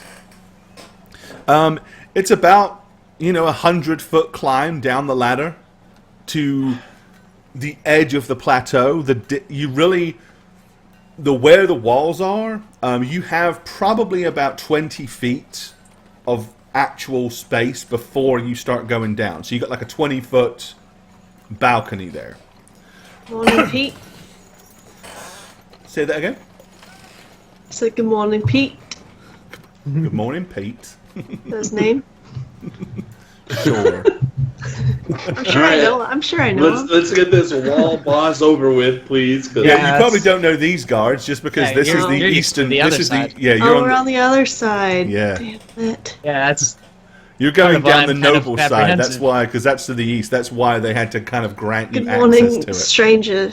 I've never Oh, climbed my this name's stuff. Pete. How you doing? Mind lowering the ladder for us? All right. Yep, the ladder's already down there. All right. He's like, I'll go so first. it's customary. What are your names? I'm Amelia. All right. Physic. So you notice on a black board, like just inside the top of the tower, he writes your name in like chalk. Amelia. None, Nick. Nud Nick. Physic. Physic. Gnome. Rush. Rush. Other gnome. I am Daniel Normington the Fifth. Daniel. 5. All right. He says, all right, should you fortuitously arrive back at the base of this tower, other than your names, is there any kind of information that you would like to provide me that we can use to identify who you are? We are the helping hand. We get the job done. All right. So if you return to this tower and request access, you'll need to give me your names and you'll need to tell me that you are the helping hand and you get the job done. Sure. We All get right. And he starts writing that down on the chalkboard as well. Well then, Godspeed, foolish folk, and maybe we'll see you again. You will see me, and I will be the first female fisherman to have travelled as east as I do. Trust me, you'll see. Well, I certainly hope that that is the case. Hearing Emmy just being foolishly brave is going to kind of calm Physic down a bit. Okay. If you wouldn't mind hurrying up, only we don't like to leave the ladders down any more than necessary in case any unsavoury things decide to start climbing up. All right. Let's go. Clambering. We go. Clambering down. All right, so down the ladder you go. Once the last of you gets onto solid ground, you notice them begin to haul the ladder back up, slowly but surely. From the very top, you hear a faint voice. Good luck! Whatever. Thank you. Whatever. I just want you all to know that Oh. there is a chance we are not going to be welcomed back here ever again. Well, What's why he not? talking about? Well, you heard the nobles talking. They basically threatened us all. What? If you didn't pick up on that, I don't know what to say. Well, You're yeah, not as gonna long- last long out here. As long as we help. Let's save this conversation to where we can't hear them shouting "Good luck" at us. Yeah. Well, I'm not shouting, but okay. There's a All gnome right. up there. He can hear anything. Okay. So, yeah, you have a very long, arduous climb ahead of you. We By do the Amelia's climb. estimation, it's going to take you approximately a week. Wait. So, what is... assuming you guys position yourselves in the best climbing state, what's everybody's climbing skill? Well, I would imagine I'd probably take my So if plate you, mail off. yeah, if you take all your plate off, so that'll get Yeah. rid of your massive minuses. Yes, it will. My climb is +6. That's pretty decent. Mine is +9. Ah, there we go. So that takes -5 off for me. So Wow. that would help. That would help. I'd be a +2. All for my right. climb. Rush is at a -1. Since it's using my strength, I'm at a +1. All right. Okay. Can we put the gnomes in the bag? If you never want to see him again, Yeah. or if you want to Oh, eat I'm them sorry. later. I'm a +3. I apologize. I'm a Okay, there you +3. go. All right. So, let's see. We got a +6, a +9, a +3, a +1, and a -1. All right. So here's what I'm going to do. So 9, that's 15, 16, 18, 19 -1 is 18.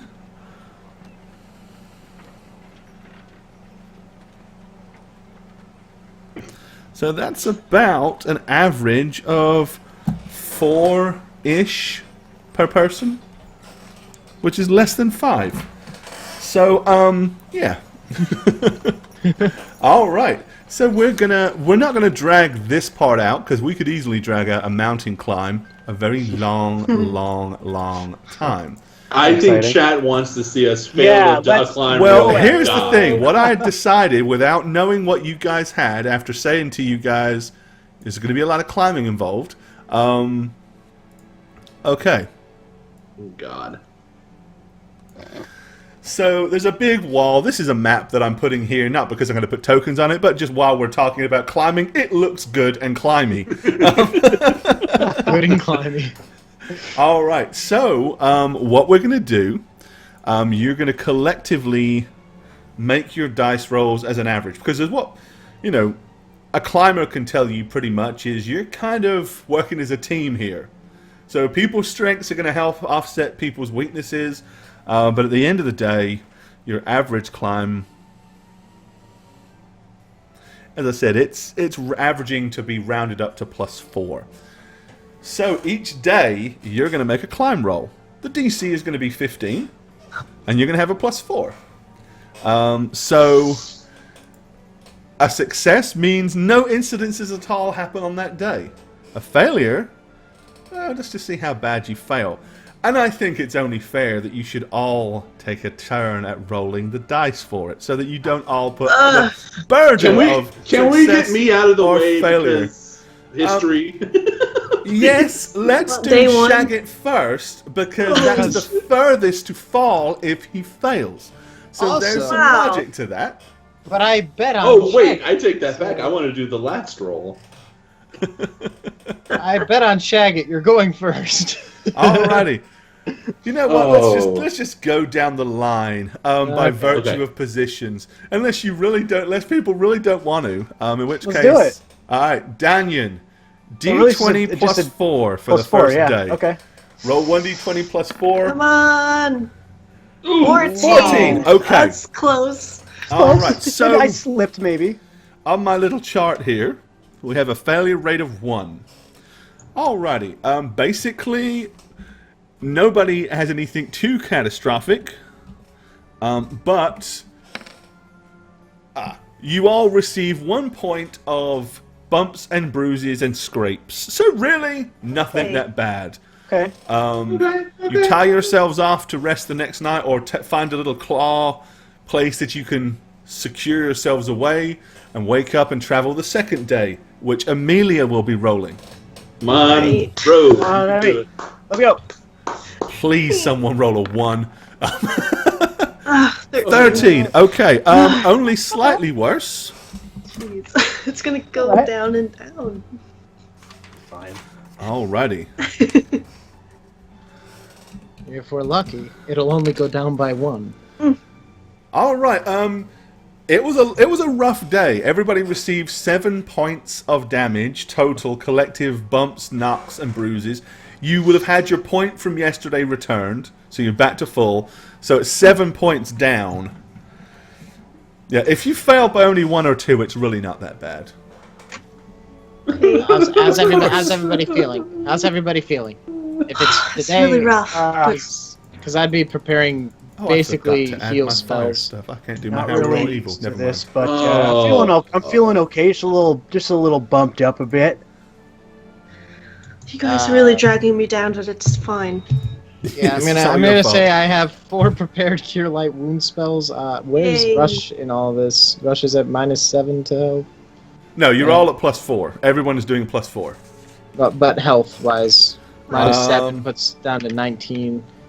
Yeah, she puts them on 19. So Rush is at 19. I kind of want to not let that be bad, because Rush doesn't have the constitution the rest of us have. All right, so Heal him up. I'm gonna cure minor wounds on, or, Okay. or cure light wounds. all right, go ahead. Give me a roll. I can't because I don't have my dude. Oh, you have to have a token for it, don't you? Yeah, Hang on, I can fix that. just put them off to the side or something. Yeah, have a token. Shag gets Thanks next. for the token. Actually, yeah, no. Shagget's next. I cure everyone's light wounds except Shagget. All right. 10 health, So back so up. you healed. So you heal Rush fully. Okay. That's good. That'll do for now. If something bad happens today, I'll be set with my Okay. all Well, my other healing Nudnik's spells. rolling. So let's see. Do it, Shagget. D20 Oh, plus you 4. got it. You are fucking evil, Gore. Oh my I god. almost want a cliffhanger on your dice roll, but I'm But not going guys- to do that. Guys, we got free gloves. Alright, I'm doing it. To the Do napkin it. god. Oh, actually, Oh, jeez. Oh. 11. 11. Hold on a second, because I forgot something. Our pluses? Don't do that to me, Gore. Like, so I get to reroll, or actually, No, yeah, you don't need to re-roll. the 11. The 11's not the worst thing in the world. No. Yeah, could be worse. It'll Roll be one. raining. Right, let's see. 69. Yeah, I think I'm forgetting because you have certain things. Let's see. Climbing spikes. Yeah, you do. Kittens or pittens. And ropes. Kittens with mittens. Kittens with mittens with pittons. With pittons. So basically, with all your gear, it does count as a. So you guys actually have a +2. Ayo! So it's actually Hey. +6. So, Take back that. 13. So I'll take back the So, damage well- that you took last time, and you can have it this well, that's time. 7 that can be for here, right? Yeah. So 'Cause you it's basically took that here 13. instead. All right. Okay, So so we it's- just So Alright. carry on Status as normal. quo, All then. right. Somebody's gonna have to roll for Mr. Rush. I'll do it. Yeah, go on, gnomes. All gnomes stick together, especially if you put Velcro on them. Go for it. Come on. Oh, Hey! boss look.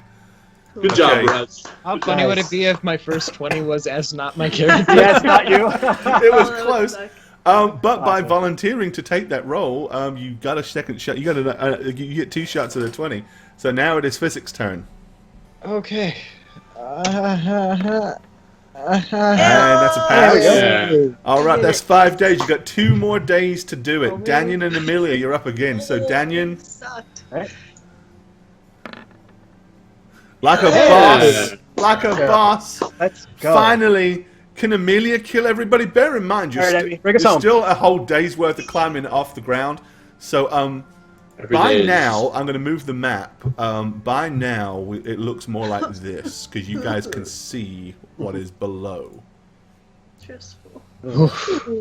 Yeah, that doesn't make me feel any better, Gore. Oh, wow. So lots of nice jaggedy, rocky stuff to fall on. All right, Amelia, give me that one. I mean, roll really well. Hey, You made it. All right. You did it. A Good week job. of arduous climbing. You guys have made it to the bottom of the wall, or the bottom of the mountain. Where you are is kind of like an amalgamation of broken and smashed rocks that have fallen, and periodically as you climbed, you saw huge chunks of rock collapse and fall down. Didn't make you feel particularly easy as you did so. It's a lot of broken crags, but then at the base of it, eventually the crags give way to kind of like overgrown grass and brushland, and then beyond that is a huge, big, dense, tangled forest. Guys, welcome to my home. Yo, welcome to my home. Wall boss has been over there. Oh, true. Also, do you have a spare room? Yeah, sure is nice down here. the trees? On the way down, you find a +2 spear jabbed into the wall. Okay. Inside joke if you're I leave it Reroll there. long-term follower. We'll use it to It go just back looks up. like a dumb spear. Sell it for 25 gold. Yeah, climbing down the wall boss doesn't really count. It's going up is the difficult part. It's Daniel, easy to come down, right? Daniel, my friend, have you never Alrighty. been to Okay. No, I've seen paintings and I've heard stories, so I feel like I've been here mentally, but as far as physically, this is my first venture down here. Basically, everything that's alive down here, if it's not a princess, is out to kill you. Well, I'm sure that's not necessarily totally true. It is true. Trust me. Scientifically, it is also true. Okay, well, if you guys say so, I'll make sure to be on the lookout for things like that. Like this. And I'm just gonna gesture to the entirety of everything. And begin to walk away from the wall of death towards the forest of death. Alrighty. Okay, well, you spend several hours traversing the lower crags. Once you get down to the I can grass, show you guys now, where I fish. here's the first inherent issue. As I fix the map because it just moved. Oh, I put my mail back on, by the way. Okay, all right, there you go. Just being technical. The grass and the brush here is so long, the gnomes can't see over it. I mean, it is chest high for, people like Danyan, and like Amelia is walking around like this. The others are kind of up in their chest, but the gnomes, it's probably almost a foot above their heads. Are there dinosaurs in your world, Gore? No, Oh, thank goodness. that you've ever seen. Yeah, there's not going to be any raptors coming in the underbrush, collapsing on a Nope, group I of, used Tyrannosaurus. gymnasts. We don't have any gymnast spectacle going on here. I want to be Hitting in the rap- front of the group with like my spear out, kind of like moving all the grass around in front of us, just to Alright. like make sure there's nothing that's gonna You're surprise going to us. start trying to just like swat some of it away. Yeah, just to scare off anything. So let's see, Nudnik, you do know that there are plenty of venomous creatures that lie in the undergrowth. Lots of poisonous snakes. So that could definitely be a problem. And, okay, I'm going to make a random encounter roll. Ooh. And TPK. This is one of the first times you're doing a random encounter roll. I usually don't Random do them, but encounter because is- this is such a hostile land, I like the idea of you having unexpected encounters just dumping themselves on you. Alrighty. Okay. Well, we got 5 players, right? No. Well, 4 today. 4 now. Alright, so we're going to roll a d5, which is 1 or 2 is Daniel, 3, 4 Amelia, 5, 6 Nudnik, 7, 8 is Rush, or 9, 10 is Physic. Of course. That would be Nudnik. Uh-oh. Alright, Nudnik, give me a spot Why? check. With the undergrowth and your head above it, you're at -6. Now, if what's attacking me is an animal, I have favorite enemy, so would that help? It would. Okay. Its So I'm favorite gonna roll. It would be an animal, so you are allowed to... So it's a minus. So it's a -4 instead of -6. Yep, because you have basically. +2. Yep. So just this -4, basically. Alrighty. Okay, Nudnik, as you're pushing your way behind as best you can Amelia, as you go to put your heavy-booted foot down, you notice what looks like a spotted asp, and you're about to step on it. A what? Spotted It's a snake. asp. It's a particularly unpleasant, poisonous, venomous serpent. I heard So- spotted ass for sure. Spotted Being asp. my dexterous half-orc self, I'm obviously not going to step on the asp, Right? but I am going to pinwheel back. Like, I'm going to throw myself backwards, so Alrighty. it's going to look awkward, like I'm pinwheeling, like, whoa, Okay, whoa. you're going to give me an initiative check. If you are ahead of this thing on the initiative, you will automatically do so. If it beats you to the initiative, it will attack you, but it won't automatically hit, which it probably would have done if you'd have stepped on it. Okay, I still have to... I don't have a token, so I guess I'll just roll my initiative. Yeah, just So- roll it. You don't have to macro everything, you spoiled boy. Well, we didn't fix Yeah, it either. I know. Nice. That's a good initiative. Nice. All right. So yes, Ew. you see it. At the last minute, you hurl yourself backwards just in time. You see the thing recoil back and like and snap out. You guys, Sassy. you basically whoever is directly behind Nudnik just got slammed. You know, it's like they're walking forward and all of a sudden, oh, he's right in your face. Should I roll damage? Was it you? Yeah. No, I don't think it necessarily hurt you, but it probably isn't a pleasant experience to have something as big and tall as heavy just throw itself backwards for you to smack into. So I would have had my battle axe drawn, not my pick, because I would have been using it to cut some of the grass for physical, like whack it aside. So Well, I guess logically, by having the big people ahead of them, they do definitely help trot it down to make it easier going for them. I mean, it's still, at best, a lot of the grass is just bouncing back up, and there's so much of it. So with that, I would try to kill the snake. All right, okay. You have the initiative. So if you wish to try to behead the serpent in the grass, you go right ahead. Daniel, try to talk with it. Peacefully. It's a All right, favorite a enemy. 24. So Okay, quick as a very well. flash, Nudnik whips out his axe, leaps forward. Whoom! The axe comes down, digs deep into the dirt. When the axe is removed, the snake is in 2 pieces. The head is laying slightly off to the side from the rest of the body. I'm gonna grab it. No, okay. I was gonna pick it up, but fine. You take it. I don't care. It's okay. I don't Alright. know what to do with this thing. I'm just I gonna was take gonna it. eat it. Are you going to grab man. the head, or are you going to grab the body, or both? I'm grabbing the head. I don't need another water skin just yet. Right. And I'm gonna just kind of like, I'm not gonna de-venomize it yet, because that's time. I'm just gonna slap it in a jar and put it in my pack. Look Okay. at that, Nudnik, your first kill of our trip. Okay, so Dragon Spook says, I'm riding on Nudnik's back in a baby papoose, so it's cool. You see me take out a small journal as I document that we killed one snake. I am gonna take the body of the snake to eat later on, headless.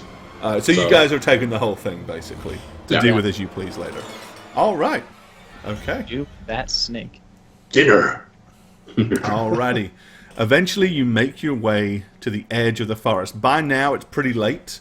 You want to go into the forest tonight, and sleep under the canopy and the protection of the trees, or would you like to stay out here in the dangerous and overgrown undergrowth? That seems like a lot of adjectives he threw at us. Forest. Good ones. Yeah. I say forest. My vote. Yeah, it would give us cover.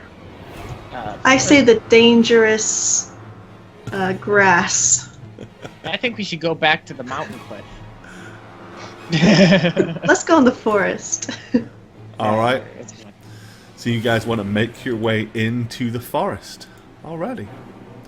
And you want to rest here in this place? We don't want to rest anywhere, Gore. We're gonna take out a tent. Oh my god, that's scary as shit. It's so pretty. Okay. Alright, so you guys want to try to find a...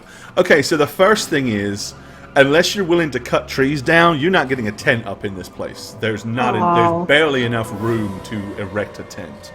So laying under a tree in a bedroll is much more viable. Okay, question. Knowing that I'm down here a lot, is it safer to sleep in the forest or out in the Well, you've never grass? been down this far. You've only ever been on the side of the mountains. No, you've never come halfway. You only come down halfway down the mountains to where the streams and the rivers start to form. Anyone can do that. congratulations, Amelia. Anyone can climb 2 or 3 days down. There's still lots of nasty things that can get you. So actually, when we enter the forest, the trees, are these like leaved trees, or are they kind of bare? No, they are. A lot of them have leaves.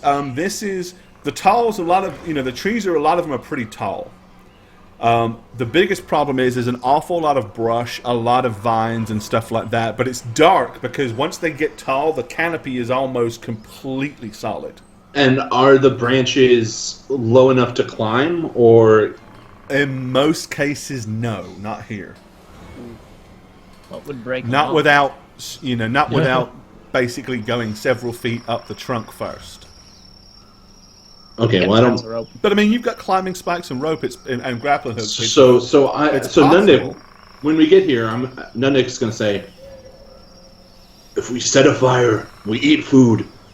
I suggest we find a tree, we climb it into the branches, and we lasso ourselves to the branches so we stay off the ground. So Hunger Games of you. Okay. That sounds like a good plan. Most things walk on the ground. I'm with Nudnik on this. I mean, you tiny people, you only need a short bit of rope. Danny and myself, we need more, but I have this chain as well that I use to connect myself to a branch, so I wouldn't fall sleeping. Cool. Sounds like a good idea to me. All right. You might have to hoist Danny up. He's a little heavy. Well, let's get a fire going and be quick to put it out, because, fire. Are there any dry branches around? Oh yeah. Yeah. There's plenty of fallen limbs. Gather it up and it's covered in moss and stuff like that. Light it up. Light it up, light it up. Okay. Yeah, so we're gonna set fire, have dinner, and set fire. Set fire. All right. Do you want to set? I mean, do you want to be just on the inserts of just of the entrance, or do you want to move in a bit further? We'll move a little bit in. I mean, this tree looks friendly. That tree does look friendly. It's mostly because it's bare. I feel like less things could be hiding there. Okay, so we'll move you all down to here. All right. Well, so you're gonna get a little fire going, little campy fire, little fire. And I'm gonna want to scout the area around. I guess see. I'm putting down my goggles and I'm looking around for anything tracks like or anything that shows that maybe this is not the best place for a camp. That we should be more vigilant. All right. Okay. So, Physic, give me a spot check. If you have either herbalism or local knowledge nature, you can have a +2 on it. Herbalism is a check? It would need to be checked. But I don't know. Do you have it as a check skill or no? I mean, I have... You have alchemy, right? Yeah, I've never heard... No, and I have knowledge nature and... You can use knowledge nature, yeah. I mean, herbalism is a... I think that's a... Is it a profession? I think it's a profession. Oh, well, that's the profession I would have taken. Yeah, hold on. You took alchemy, so that's... Well, alchemy that's and herbalism is not the same thing. Yeah, alchemy's a craft. Herbalism would be my profession. But it's I put it all in knowledge nature because that's what I had. So, but I mean, that will work too. So yeah, I'll just use that. Either way, it's going to give you +2. So no, we got a +9 in a. let me do something here and check to see if. Yay! Okay, sorry. Making sure that. Because these maps I made and added the tokens after I fixed the issue with rushes not getting tagged properly. Okay. 21. All right. Okay. Over here by this large boulder, you notice a rather curious selection of mushrooms. A few of which seem to have kind of an iridescently greenish glow to them. With a 21 knowledge nature, you recognize there's 3 different types here. There are these little puffballs, which are not good to breathe in. They can cause hallucinations. So if you squish one and breathe in the spores, if it gets all up into your nose and stuff like that, it can actually cause you to start it's kind of like a bad trip. Okay. Right, there's another one, which, quite honestly, it's not good for much else than not doing anything with, because it's not good to eat, and it won't kill you, but it'll cause violent stomach cramps eventually, but not quickly. However, the little glowy mushrooms, they're pretty rare. You know about them because of your nature studies. Mm-hmm. But they kind of have similar effect to the fact that they can affect your mind, but instead of causing hallucinations and stuff like that, it's kind of like a natural version of kind of like an upper or a high dose of caffeine. If you was to consume these, it will basically increase your alertness and your spot check and all that by +2 for about an hour. Nice. All right. As you're doing that, however, everybody give me a listen check instead. Oh, no.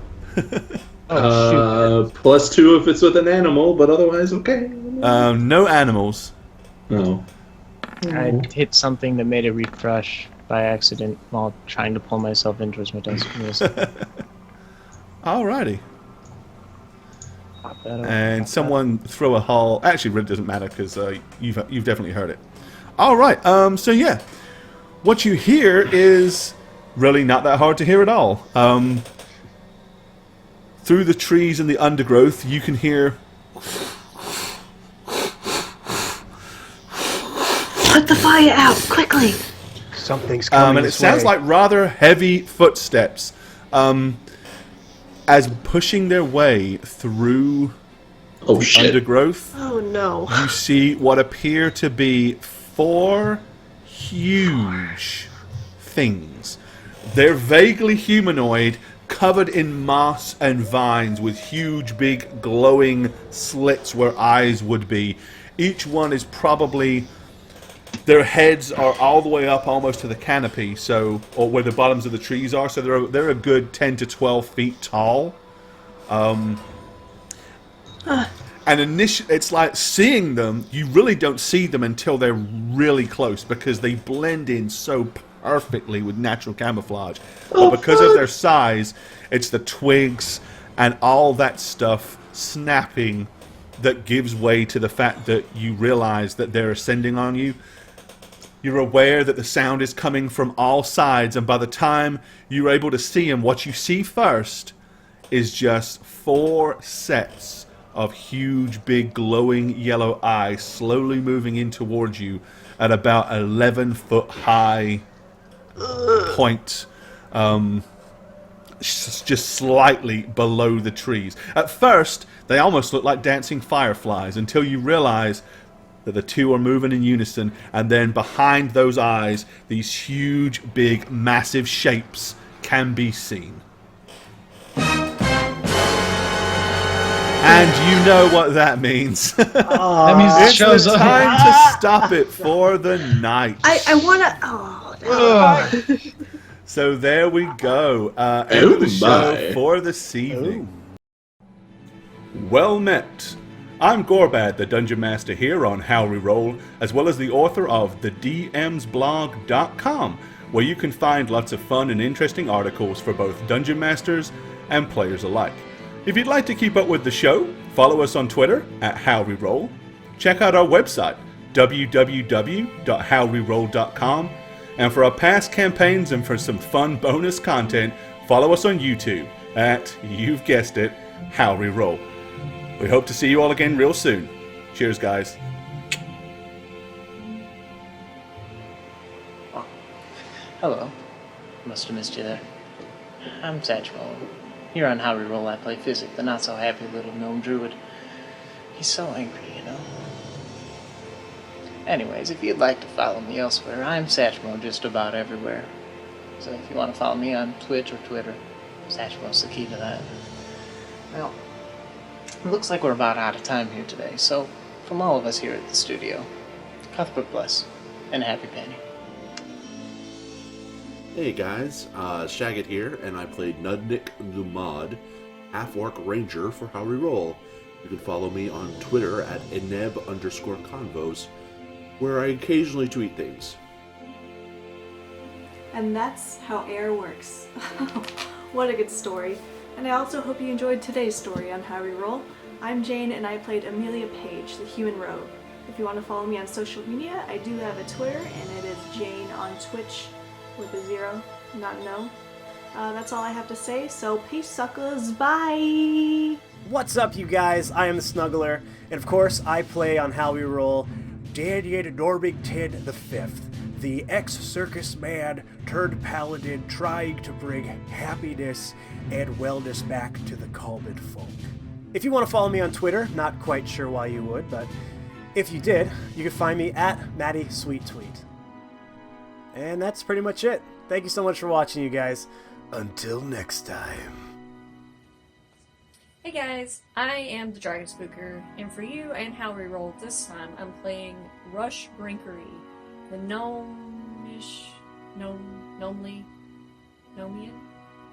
Nomian engineering sorcerer. If you don't get enough with me on the show, then you can follow me on Twitter at Dragon Spooker. You can also check out my channel, which I should be streaming more in here in the future with my new rig this year, at twitch.tv/thedragonspooker. I'll see you next episode.